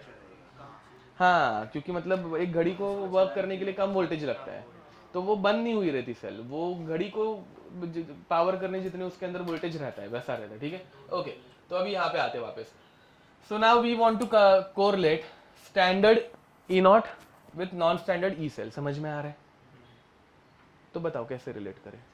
तो हम लोगों के पास ई नॉट के लिए तो कोई डायरेक्ट रिलेशन नहीं है, बट हमारे पास delta G and delta G naught के लिए रिलेशन है। क्या है? बताओ बताओ सालो, कैसे होगा बे तुम लोगों का? Delta G and delta G naught के बीच में एक रिलेशन है, बताओ। नहीं, तू कुछ नहीं, डेल्टा जी नॉट तो है ही नहीं, शुरुआत डेल्टा जी नॉट से है ही नहीं। हाँ, जोर से क्या? मुझे रिलेशन मतलब फॉर्मूला चाहिए। तूने नोट्स देखे ना, सच बता। नहीं, ओके गलत है। तो delta G is equal to delta G naught plus R T L N of Q, L N of K नहीं है, क्यू। उसने के इक्विलिब्रियम बोला, क्यू। ठीक है, एंड फिर बाद में इक्विलिब्रियम पे वो डेल्टा जी जीरो हो जाता है and delta G is equal to minus R T L N of K equilibrium, ये फॉर्मूला हो जाता है। इक्विलिब्रियम पे क्यू के इक्विलिब्रियम में कन्वर्ट होता है, यहाँ पे अभी क्यू है। अब इसमें हाँ, तो इस फॉर्मूला के यूज करके मैं E naught and in cell को कोरिलेट कर सकता हूँ। तो क्या हो जाएगा? Minus N F E cell is equal to minus N F E naught cell plus 2.303 चलेगा R T log of concentration of product upon concentration of, क्या क्या समझ में आ रहा है? वो क्यू का फॉर्मूला वही रहता है ना, product upon reactant, C raise to C D raise to D upon A raise to A upon into B raise to B, याद है ना ये तो एटलीस्ट। ओके, अब दो जगह पे माइनस एन एफ है, पूरे इक्वेशन को अगर माइनस एन एफ से डिवाइड कर दूंगा तो मतलब एक जगह पे ही माइनस एन एफ आएगा, तो dividing whole equation by minus N F. ठीक है, तो पूरे इक्वेशन को अगर मैं डिवाइड कर दूंगा तो फॉर्मूला क्या बनेगा? E cell is equal to E naught cell plus, direct minus लिख दूं, 2.303 R T by n F log of concentration of product upon concentration of. अब ध्यान दो भाई, यहाँ पे बहुत सारे कॉन्स्टेंट्स आ गए। 2.303 कॉन्स्टेंट है, आर 8.314 जूल्स वाला यूज करेंगे क्योंकि यहाँ पे चार्ज वार्ज है ना भाई, कूलम्स वाला चार्ज है। समझ में? मतलब फैराडे नीचे है तो कूलम्स में है तो जूल्स वाला फैराडे, ये 8.314 फैराडे की वैल्यू 96,500 कूलम्स, वो भी कांस्टेंट है। एंड टेम्परेचर देखो भाई, हम लोग रिमोट कंट्रोल गाड़ी वाड़ी मतलब जो भी चीजें जनरली बैटरी जब यूज करते हैं रूम टेम्परेचर पे यूज करते हैं जनरली, एडवांस में वो जानबूझ के वहां पे रूम टेम्परेचर चेंज करके दे देते हैं, तो ये ओरिजिनल फॉर्मूला यूज करना पड़ता है। ठीक है, वो याद रखना। But when temperature is 298 kelvin, मतलब वो एक बार लिख देते चलो, तो when temperature is 298 kelvin, R is 8.314 and F is 96,500 coulombs. ठीक है, हाँ ये इसका यूनिट लिखना भूल गया, जूल पर मोल पर केल्विन। ठीक है, then 2.303 RT upon F can be directly written as 0.0591। इन सब का कैलकुलेशन करके आंसर कितना आता है? 0.0591। चाहिए तो घर पे जाके कैलसी पे करके देख लेना। ठीक है, तो यहाँ पे फाइनल एक्सप्रेशन क्या बनेगी फिर, E cell is equal to E naught cell minus 0.0591 upon n into log of concentration of product upon concentration of reactant, ठीक है। This is called as Nernst equation, ठीक है। इसकी हम लोग डायरेक्ट अभी इक्वेशन ले नहीं पाएंगे, पहले मतलब बहुत सारी चीज़ें पढ़नी है बीच में, ठीक है। पढ़िए लिख दो, रुको मैं कन्फ्यूज हो रहा हूँ। हाँ चलो क्वेश्चन ही कर लेता है। Find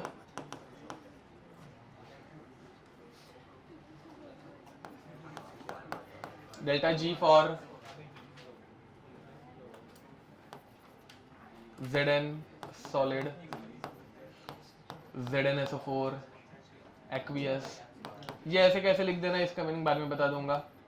CuSO4 aqueous, Cu solid, ठीक है। Given that delta G naught for, given that E naught cell is 1.1 volt. Question समझ में आ रहा है। तो ये जो बैटरी है, ये बैटरी का रिप्रेजेंटेशन है, इसका मीनिंग एंड ये कैसे क्यों लिखते हैं वो हम लोग बाद में देख लेंगे, ठीक है। बट ये अपनी बैटरी जो हम लोगों ने ऊपर यूज की थी जिंक सल्फेट की एंड कॉपर सल्फेट की, ठीक है। उसका ई नॉट दे के रखा है, डेल्टा जी नॉट निकालना है, करो। इसका आंसर आ गया, डन, ओके। नेक्स्ट हेडिंग लिखेंगे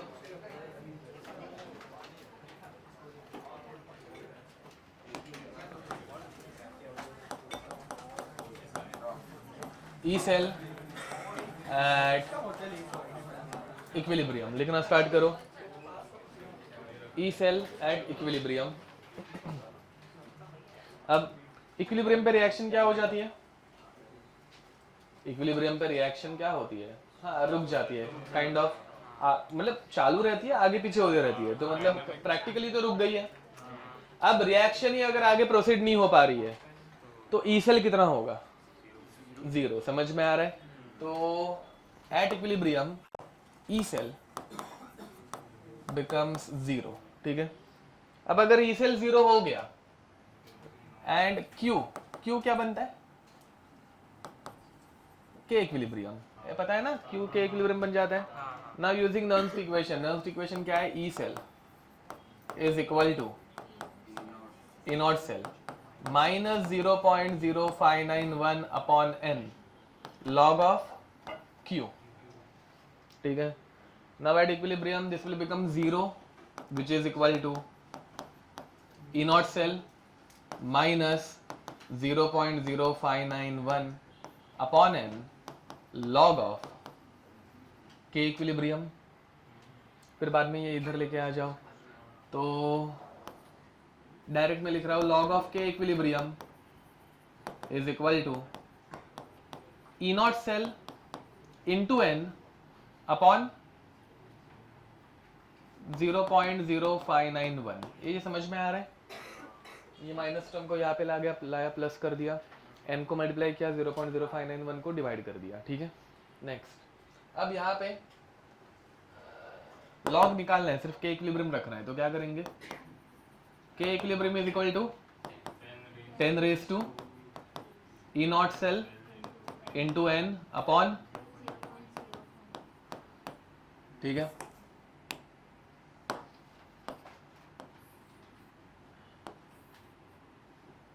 ठीक है, कर दो एक सिंपल सा question, find equilibrium constant for a cell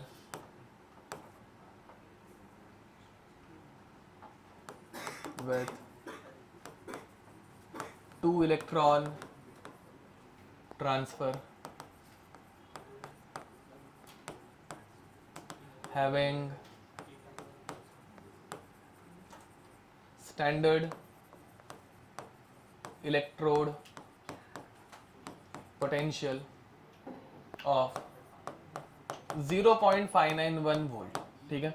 करो, ये डायरेक्ट स्ट्रेट फॉरवर्ड क्वेश्चन है, सिंपल सा, ठीक है। अभी तक हम लोग ई नॉट कैसे निकालते हैं वो सीखे नहीं है वैसे, मैं इसलिए डायरेक्ट ई नॉट की वैल्यू दे रहा हूँ, एग्जाम में ई नॉट भी निकालने पड़ता है।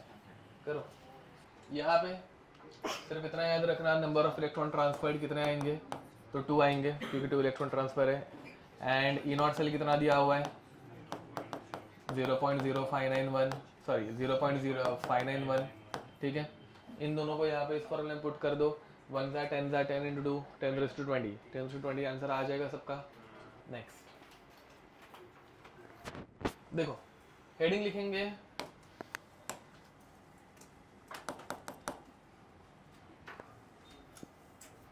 क्या बोलते हैं उसको, वो cell representation and cell reaction. ठीक है, अब देखो सेल को बार बार ऐसे बनाते बैठने में बहुत कंटाला आता है साला।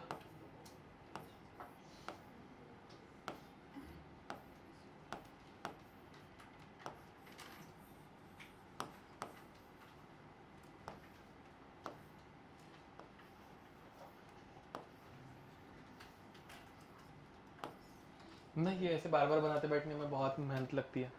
ठीक है, तो इसको किसी एक सिंपल मतलब वे में रिप्रेजेंट करने के लिए हम लोगों को एक मेथड चाहिए। ठीक है, तो हम लोगों ने वो बना के रख दिया है। तो देखो पहले सबसे पहले क्या आता है, ये क्या है, एनोड कैथोड, क्या है एनोड। ओके, तो पहले एनोड लिखने का, ठीक है, उसके स्टेट के साथ है। जनरली एनोड की स्टेट क्या है अभी यहाँ पे, एनोड की स्टेट सॉलिड है। ओके, फिर बाद में एनोड किस में डिप करते हैं, उसके सॉल्ट सोल्यूशन में, एनोडिक सोल्यूशन में, एनोडिक सोल्यूशन। अब बट एनोडिक सोल्यूशन की स्टेट क्या है, एक्वियस है, तो anodic solution which is present in aqueous state. हाँ by the way left to right जा रहे हैं, सिंपल लेफ्ट से राइट। ठीक है, अब बट एनोड सॉलिड था, ये एक्वियस है, इन दोनों में हो गई फेस चेंज, तो एक single vertical line is used to represent phase change. समझ में आ रहा है। उसके बाद एनोडिक सोल्यूशन के बाद क्या दिख रहा है, salt bridge. Anodic solution cathodic solution से सॉल्ट ब्रिज के थ्रू कनेक्टेड है, तो salt bridge is represented by a double vertical line. मैं ऐसे उधर से उधर दो लाइंस, समझा। फिर सॉल्ट ब्रिज कहाँ पे एंड हो रहा है, वेरी नाइस, कैथोडिक सोल्यूशन में एंड हो रहा है। एंड कैथोडिक सोल्यूशन बाद में किसको कनेक्टेड है, कैथोड को। कैथोड की state solid, cathodic solution aqueous, तो फेस चेंज हो गई। क्या यूज करते हैं, सिंगल वर्टिकल लाइन। रिप्रेजेंटेशन समझ में आ रहा है। इसके अलावा एनोडिक सोल्यूशन का कुछ कॉन्सेंट्रेशन होगा तो उसका कॉन्सेंट्रेशन लिखने का उसके नीचे, कैथोडिक सोल्यूशन का कुछ कॉन्सेंट्रेशन होगा उसका कॉन्सेंट्रेशन लिखने का उसके नीचे। एनोड का चार्ज रहता है नेगेटिव, तो ये यहाँ पे, कैथोड का चार्ज वो यहाँ पे, खत्म। समझे, डबल वर्टिकल लाइन। ठीक है, वो कुछ मैटर नहीं करता ना, क्योंकि रिएक्शन में वो थोड़ी ना आ रहा है किधर, वो रिएक्ट ही नहीं करता, वो तो सिर्फ मतलब बैलेंसिंग के लिए है, इसलिए। ओके, तो सिंगल वर्टिकल लाइन क्या बताता है, हाँ फेस चेंज।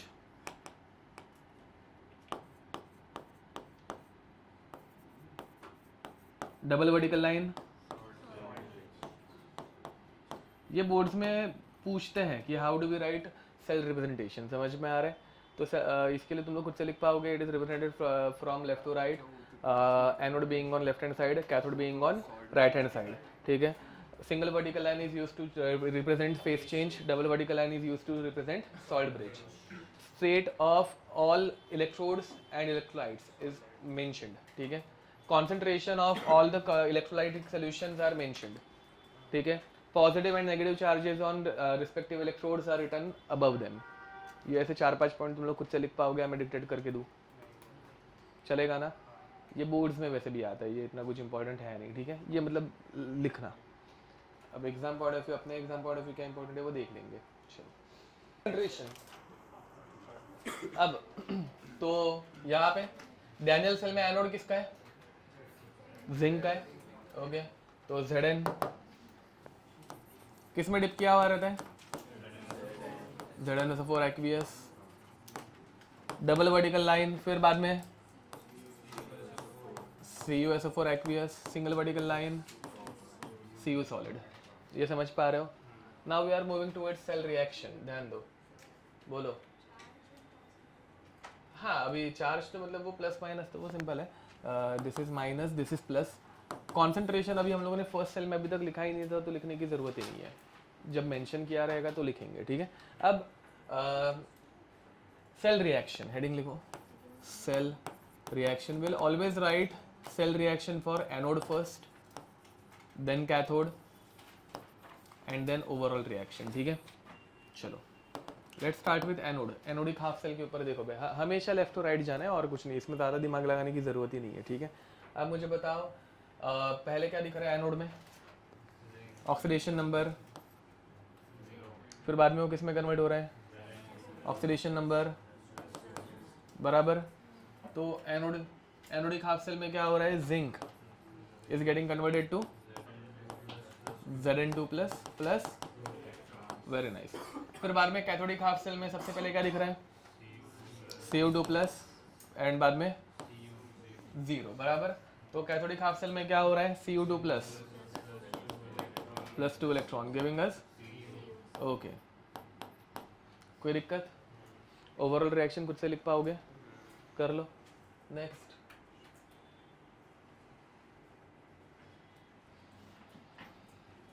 हाँ, तो question write down cell reaction, तुम लोगों को मैं सेल रिप्रेजेंटेशन खुद से दे रहा हूँ, तुम लोगों को सेल रिएक्शन लिखनी है, चलेगा, ठीक है। अब next Mg solid, MgSO4 aqueous double vertical line, AgNO3 aqueous single vertical line, Ag solid. चलो लिख दो,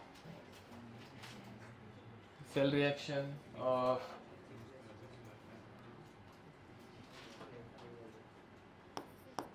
Al solid,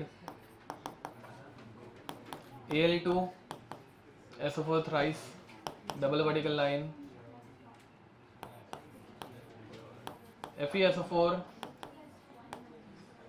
single vertical line, Fe, ठीक है। ये ऊपर वाला हो गया था, ओके।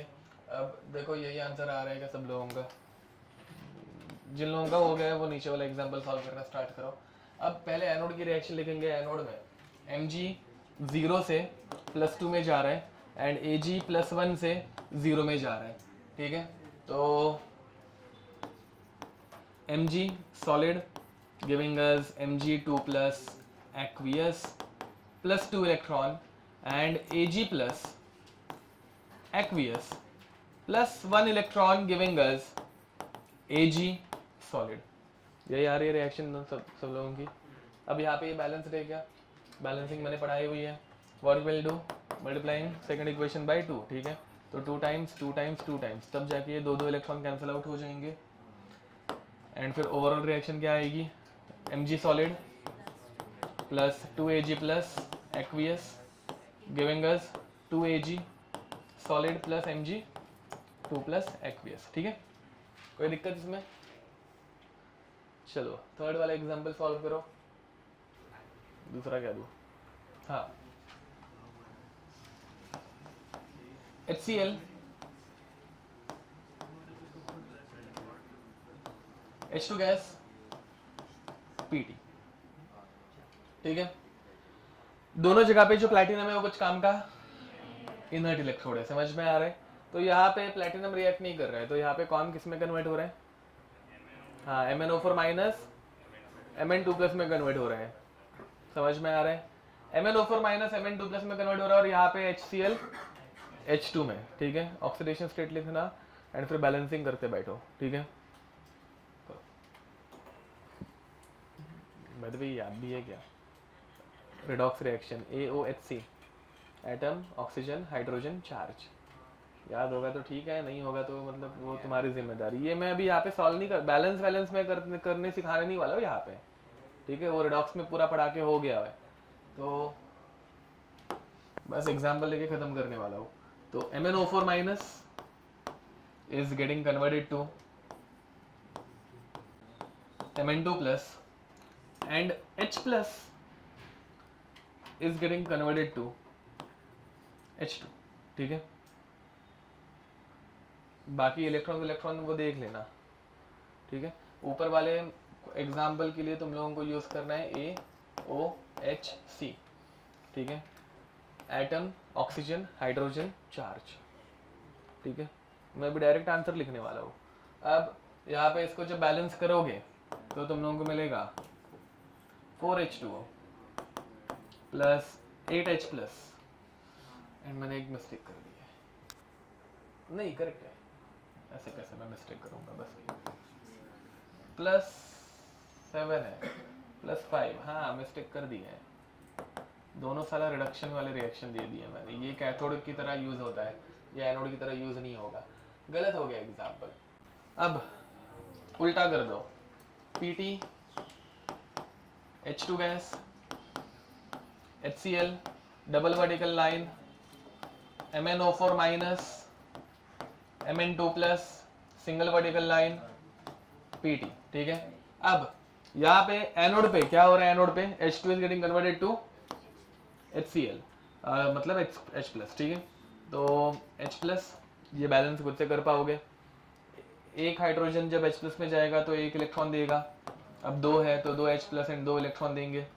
ठीक है, एंड दूसरी रिएक्शन क्या हो रही है, MnO4 minus is getting converted to Mn2 plus. ठीक है, अब यहाँ पे क्या करेंगे, MnO4 माइनस, तो एटम पहले बैलेंस कर दो, फिर ऑक्सीजन बैलेंस कर दो, तो यहाँ पे 4H2 ऐड करेंगे तो ऑक्सीजन बैलेंस्ड हो जाएंगे, फिर बाद में 8H प्लस यहाँ पे ऐड कर दो, फिर चार्ज ऐड करने के लिए, मतलब बैलेंस करने के लिए 5 इलेक्ट्रॉन यहाँ पे ऐड कर दो। ठीक है, फिर बाद में दोनों को बैलेंस करने के लिए ऊपर वाले रिएक्शन को मल्टीप्लाइड बाय नीचे वाले को मल्टीप्लाइड बाय, फिर ओवरऑल रिएक्शन आ जाएगी। N factor of this reaction is 10, समझे, टोटल 10 इलेक्ट्रॉन ट्रांसफर हो रहे हैं वैसा। अब करेंगे हम लोग क्वेश्चन सॉल्व। ठीक है, लिखो भाई question, find E cell of Zn solid, ZnSO4 aqueous 1 molar,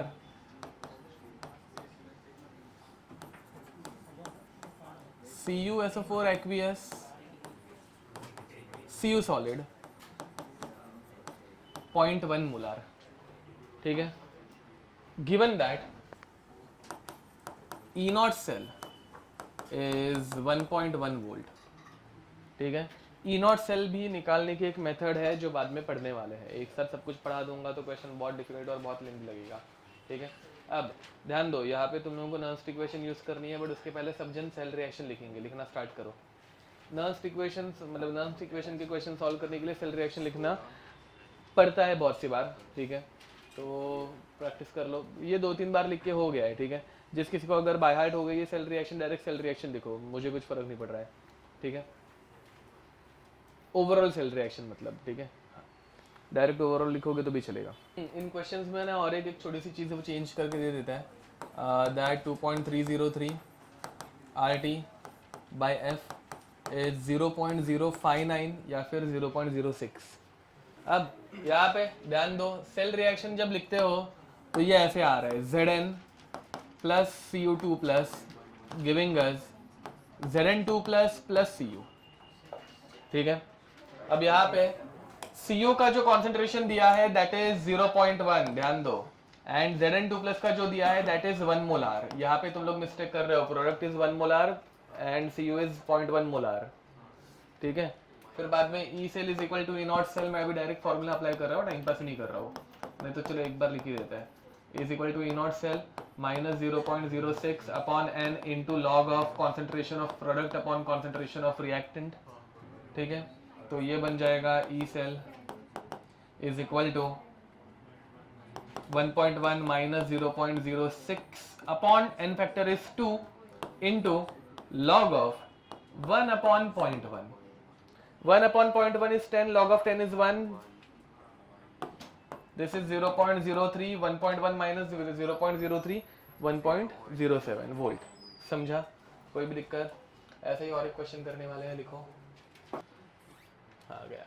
अब तो given that this is 0.1 molar, this is 1 molar and E cell is 1.56 volt. ठीक है, मेक श्योर कि तुम लोग सेल रिएक्शन लिखने की हैबिट डाल दो एडवांस में। एक क्वेश्चन अगर कुछ उल्टा सुल्टा करके दे दिया तो पूरा मतलब उल्टा हो जाएगा, ठीक है, मतलब नहीं कर पाओगे फिर।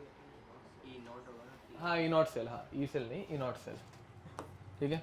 बाय द वे इस ई नॉट सेल पे से तुम लोग और भी चीज़ें निकाल सकते हो, ठीक है। मतलब they can also ask you to find delta G naught, या फिर डेल्टा जी निकालने बोल सकते हैं, बिकॉज ई सेल आ गया, ई सेल से डेल्टा जी माइनस एन करके डेल्टा जी निकालने बोल सकते हैं। या फिर डेल्टा जी नॉट आने के बाद तुम लोगों को के इक्विलिब्रियम भी निकालने बोला जा सकता है। तो ये भी 3 क्वेश्चन इसमें है, ठीक है, जो आते हैं। अभी के लिए तुम लोग ई सेल निकाल के खत्म करोगे तो भी मुझे कुछ फर्क नहीं पड़ता, ठीक है, बट ये आगे मतलब है। करो 0.06, हाँ वो 0.06। तो इसकी रिएक्शन अगर लिखेंगे तो सेल रिएक्शन आती है इसकी Zn plus 2Ag plus giving us Zn2 plus 2Ag, ठीक है। ध्यान दो over here this is 1 molar and this is 0.1 molar. अब मैं डायरेक्ट फॉर्मूला अप्लाई कर रहा हूँ, E cell is equal to 1.56 minus 0.06 upon 2 into log of 0.1 upon 1। 0.1 मतलब 10⁻⁻1, 10⁻⁻1 का माइनस नीचे आएगा तो प्लस बनेगा, ठीक है। And you will have 1.56 plus या फिर चलो माइनस 0.03 माइनस 1 लॉग ऑफ 10, समझे। 10⁻⁻1 का वो -1 नीचे लेके आ गया, log ऑफ 10 इज 1, -1 जब माइनस माइनस प्लस हो जाएगा तो आंसर आएगा 1.59, ठीक है। ओके अब ध्यान दो, इन दोनों का अगर मैं ऑब्जर्व करूंगा तो यहाँ पे एनोड स्टैंडर्ड कंडीशन में था, कैथोड नॉन स्टैंडर्ड है। कैथोड का जब कॉन्सेंट्रेशन कम करते हैं तो ई सेल ई नॉट के कंपैरिजन में, ई सेल ई नॉट के कंपैरिजन में कम होता है। कैथोड का कॉन्सेंट्रेशन कम करेंगे तो ई सेल भी कम होगा। उसी बदले यहाँ पे एनोड का कॉन्सेंट्रेशन कम किया था और एनोड का कॉन्सेंट्रेशन कम करने के बाद ई सेल बढ़ता है। समझ में आ रहा है? पक्का? ओके, तो डायरेक्ट रिलेशन कैसे आता है?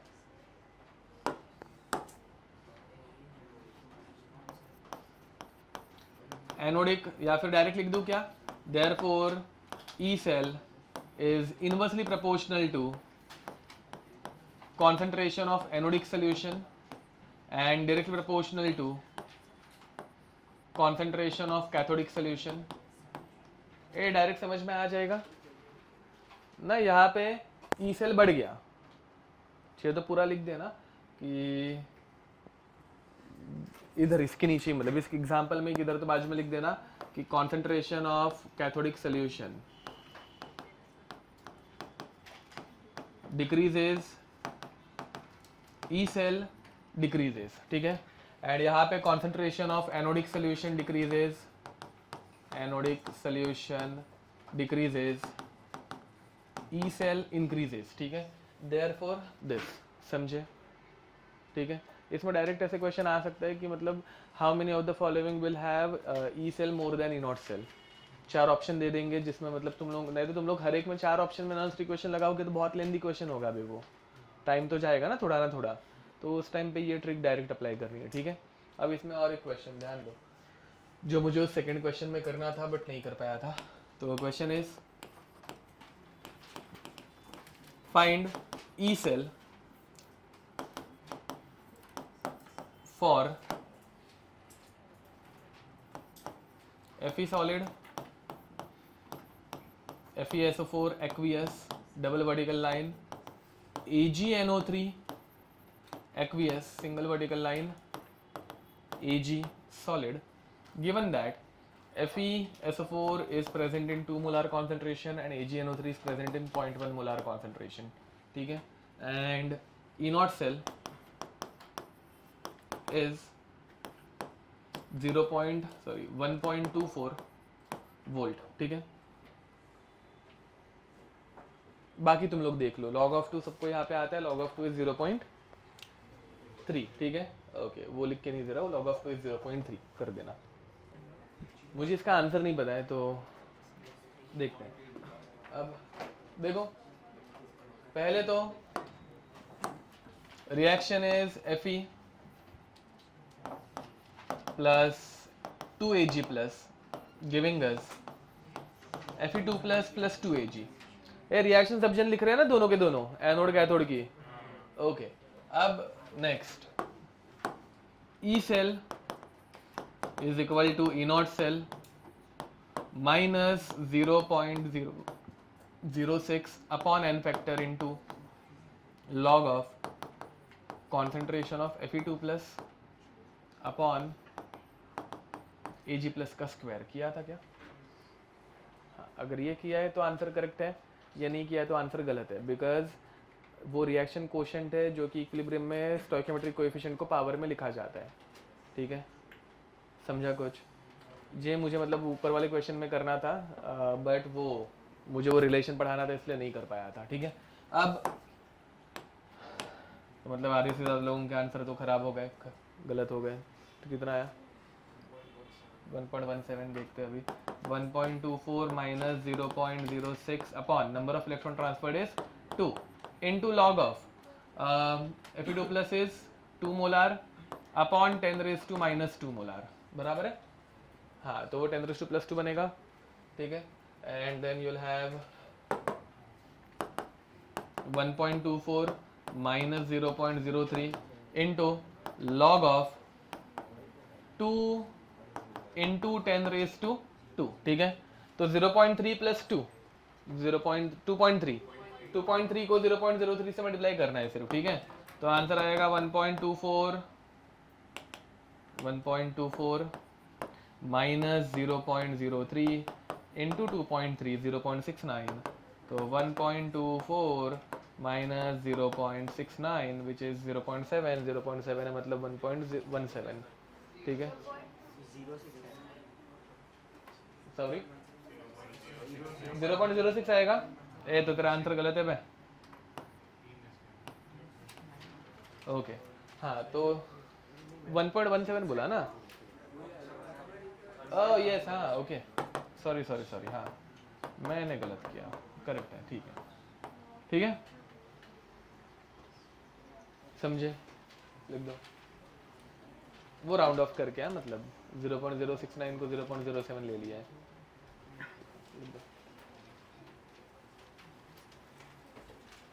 तो ये पार्ट याद रखना, ये इंपॉर्टेंट है, ये गलती बहुत बार होती है। ठीक है, ओके, आगे बढ़े। नेक्स्ट, क्या? हाँ, तो उसकी जरूरत नहीं थी, तो मैंने उधर वो मेंशन ही नहीं किया था कि यहाँ पे मतलब वो मिस्टेक हो।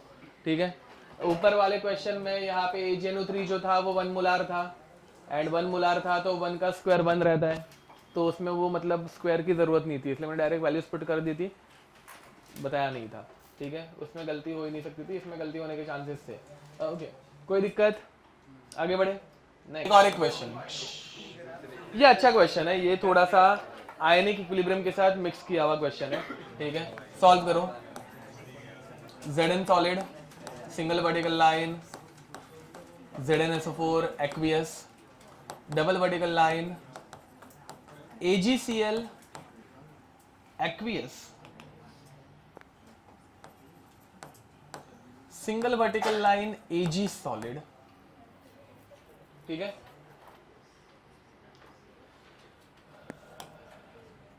फाइंड E सेल,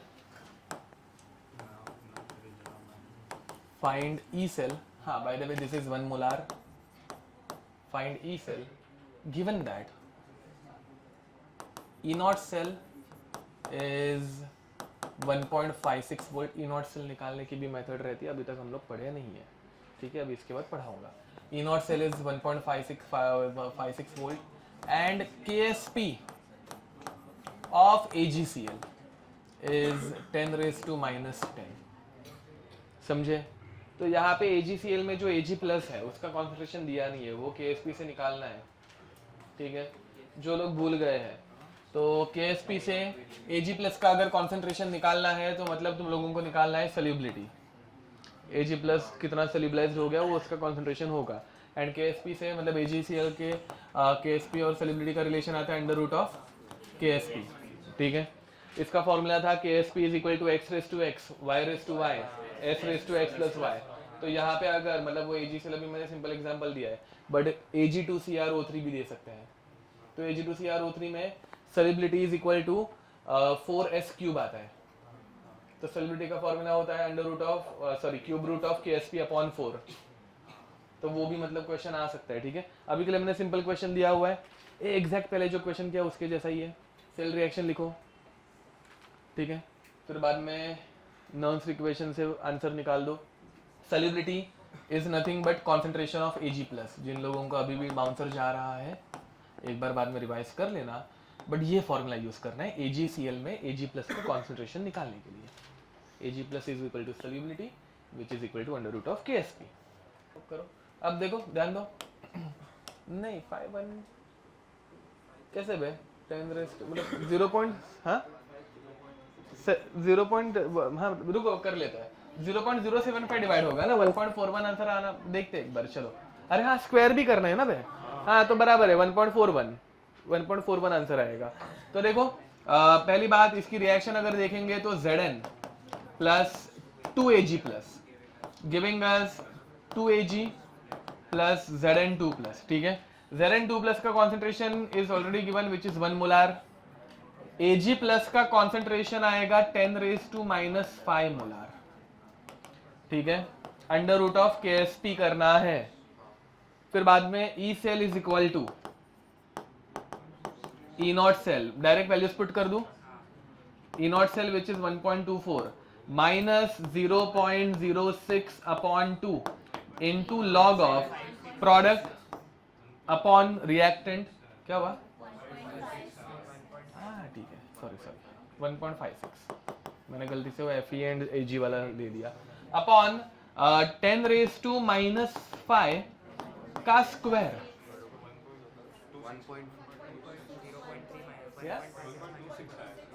26 आएगा, ओके ठीक है, चलो कोई नहीं, मैंने ओरली किया था तो गड़बड़ हुई रहेगी। 10⁻⁻5 ऊपर जाएगा तो +5 बनेगा, सॉरी मतलब -5 का स्क्वायर मतलब +10 बनेगा, तो it will become 1.56 minus 0.06/2 into correct 26 बनेगा 10 log ऑफ 10। ये समझे, 10⁻10 ऊपर गया, फिर 10 log 10, फिर बाद में ये बन जा, ये 5 जा, 5 को यहाँ पे मल्टीप्लाई करेंगे तो 0.3 बनेगा, 0.3 इसमें से माइनस करेंगे तो 1.26 वोल्ट। ये क्वेश्चन समझ में आया? ये आयनिक के साथ ऐसे मिक्स होके आ सकता है, ठीक है। इसमें और वेरिएशन क्या होगा तो Ag2Cr3O4 Ag2CrO4 ऐसा आ सकता है, ठीक है। ओके चलो आगे बढ़ते हैं। नेक्स्ट हेडिंग लिखो, कैलकुलेशन ऑफ E0 सेल, ठीक है। डायरेक्ट E0 सेल कैसे निकाले, ध्यान दो।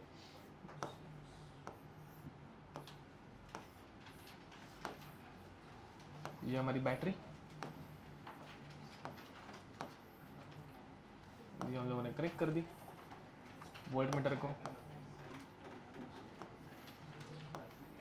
एंड ये हमारा सॉल्ट ब्रिज। बैटरी में 2 पार्ट रहते हैं, एक रहती है anodic half cell, anodic half cell, and दूसरी रहती है कैथोडिक हाफ सेल, ठीक है। एनोडिक हाफ सेल का E0 ध्यान दो, can be written as E0 anode. Anode पे क्या होता है, ऑक्सीडेशन या रिडक्शन, ऑक्सीडेशन।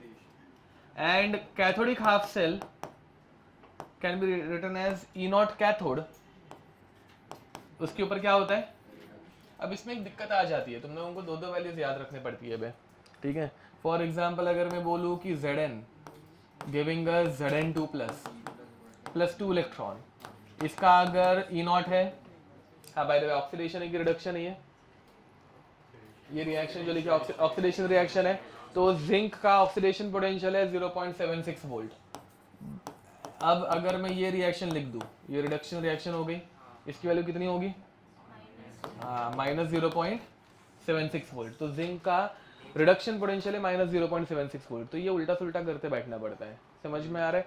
एंड वो रिएक्शंस में फिर भी ठीक रहता है, ये बैटरी में मतलब हम लोगों को रिएक्शन लिखो फिर बाद में डिसाइड करो ऑक्सीडेशन और रिडक्शन हो रहा है, बहुत सारी स्टेप्स हो जाती है, बहुत बार कैलकुलेशन मिस्टेक होती है, समझ में आ रहा है। तो इसमें बहुत दिक्कत हो रही थी लोगों को, रिपोर्ट करते वक्त भी कोई मतलब मेंशन करना भूल रहा है कि रिडक्शन पोटेंशियल मेंशन किया, कि ऑक्सीडेशन रीड करते वक्त दिक्कत हो रही है। तो फिर बाद में आखिर IUPAC ने इंटरवीन किया। IUPAC बोले कि इसके बाद, आज के बाद हम लोग सिर्फ और सिर्फ हमेशा कौन सा पोटेंशियल मेंशन करेंगे, ऑक्सीडेटिव या रिडक्टिव? रिडक्टिव, समझ में आ रहा है, ठीक है, तो लिख दो। हाँ वही मतलब, क्योंकि पेपर में लिखते वक्त लोग लिख नहीं रहे थे कि वो ऑक्सीडेशन वाला मेंशन कर रहे हैं कि रिडक्शन वाला मेंशन कर रहा है, तो रीड करने वाले को भी दिक्कत आ रही है कि साला ये एक्चुअली मेंशन क्या किया हुआ है, तो वो एम्बिगुअस हो रहा था बहुत ज़्यादा वैसा। तो लिखो, it is decided by IUPAC, it is decided by IUPAC that all the standard electrode potential values, it is decided by IUPAC that all the standard electrode potential values, all the standard electrode potential values will be mentioned in terms of, will be mentioned in terms of standard reduction potential values, will be mentioned in terms of standard reduction potential values, ठीक है, will be mentioned in terms of standard electrode potential values, standard reduction potential values, standard reduction potential values, ठीक है। अब ध्यान दो, तो पहली बात, अभी हम लोगों को पूरे बैटरी का मतलब पूरे सेल का E नॉट निकालना है, पूरे सेल का E नॉट निकालना है, तो E naught cell which is made up of cathode and anode can be written as E naught anode oxidation plus E naught cathode reduction, समझ पा रहे हो, बराबर है, ओके। बट फिर बाद में ऑक्सीडेशन रिडक्शन ही है, ऐसे दो अलग अलग यूज नहीं करना है, क्या यूज करना है, सिर्फ रिडक्शन यूज करना है। What is the relationship between reduction potential and oxidation potential? Negative, minus, बराबर। तो we can say that since E naught oxidation is minus of E naught reduction, ठीक है, तो ये इक्वेशन कैसे लिख सकते हैं, E naught cell is equal to minus E naught anode reduction plus E naught cathode reduction. अब हर एक चीज अगर रिडक्शन के टर्म्स में ही लिखने वाले हैं तो ये रिडक्शन लिखते के तरह बैठने की जरूरत है क्या? नहीं। तो फाइनल फॉर्मूला क्या आएगा, E naught cell is equal to E naught cathode minus E naught anode. ये कुछ समझे? पक्का लिख दो। फिर बाद में मैं यहाँ पे कुछ सेल्स बना रहा हूँ एंड उनके बाजू में उनके हाफ सेल्स के ई नॉट की वैल्यूज दे रहा हूँ, ठीक है। दो तीन चीज़ों की फटफट कैलकुलेशन कर लो। अगेन वापस इसके पहले जो भी क्वेश्चंस दिए थे ना उन सब में मैंने ई नॉट की वैल्यू पहले से लिख के दे दी थी, बट एग्जाम में बहुत सी बार ई नॉट दिया नहीं रहता, हाफ सेल का ई नॉट दिया रहता है, that E not of Zn2 plus Zn is this much, Ag plus and Ag is this much. तो वो ये फॉर्मूला यूज करके पहले ई नॉट भी निकालो, फिर बाद में यहाँ पे पुट करो, फिर बाद में नर्स्ट इक्वेशन यूज करो, रिएक्शन एंड ऑल सब कुछ लिख के। समझ में आ रहा है? नर्स्ट इक्वेशन का फॉर्मूला मतलब यूज करना मतलब बहुत स्टेप्स है उसमें, अच्छे से करना, ठीक है। ओके नेक्स्ट, इसलिए मतलब सजेशन भी रहता है कि नर्स्ट इक्वेशन का अगर क्वेश्चन आ जाए तो एकदम लास्ट में अटेम्प्ट करना, क्योंकि टाइम कंज्यूमिंग हो जाता है। एक भी स्टेप गलत हो गई ना, किधर स्क्वायर लिखना भूल गए, किधर कैथोड माइनस एनोड करना भूल गए, कुछ भी किया तो गलत होने के चांसेस ज़्यादा रहते हैं, ठीक है। अब नेक्स्ट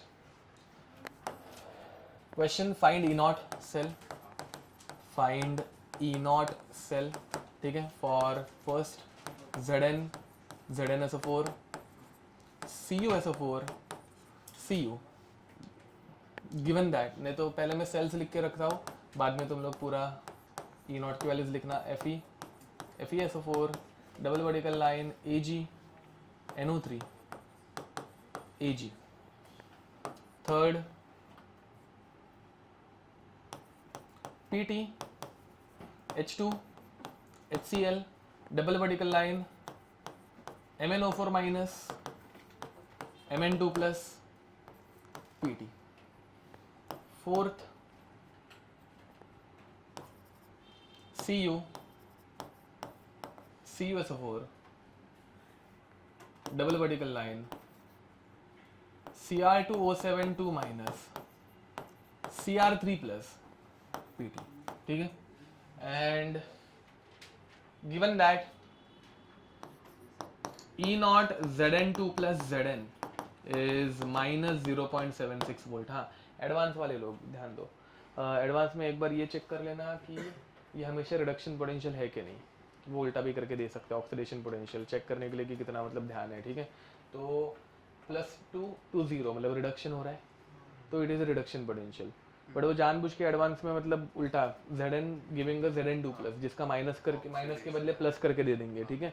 तो वहाँ पे तुम लोगों को खुद से फॉर्मूला चेंज करना पड़ेगा। IUPAC ने कन्वेंशन दिया, बट वो एडवांस में अप्लाई करे ऐसे कंपलसरी नहीं है ना, वैसा। अब second, E0 Fe2 plus Fe minus 0.44 volt, E0 Cu2 plus Cu is plus 0.34 volt. ये E0 की वैल्यूज एग्जाम में दी रहती है, तुम लोगों को बाय हार्ट करने की जरूरत नहीं है। Ag plus Ag plus 0.8 volt, E0 MnO4 minus Mn2 plus 1.51 volt, E0 Cr2O72 minus Cr3 plus 1.4 volt, ठीक है। चलो, चार ही क्वेश्चंस, चारों के E0 निकाल लो, कैथोड माइनस एनोड करते बैठो, हो गया, ठीक है। इनमें एक क्वेश्चन आता है, which of the following is not a galvanic cell, ठीक है। तो गैल्वेनिक सेल में E0 हमेशा क्या रहता है, ई सेल क्या रहता है, हमेशा शुरुआत में पढ़ाया था पॉजिटिव रहता है।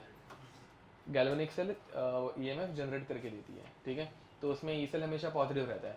तो चारों ऑप्शन में से कोई एक ऐसा ऑप्शन रहेगा जिसका ई सेल नेगेटिव आएगा, तो it is not a galvanic cell, ऐसा भी क्वेश्चन आता है, ठीक है। ओके, अरे हाँ, ओके, H2 का देना भूल गया हूँ मैं। E0 of H2 is 0। वो एक्चुअली एग्जाम में भी मिलता नहीं है, वो हम लोगों को पता रहना चाहिए जो इसके बाद में पढ़ाने वाला हूँ। वो गलती से इसमें मतलब डाल दिया, तो हैबिचुअली मैंने दिया नहीं डेटा।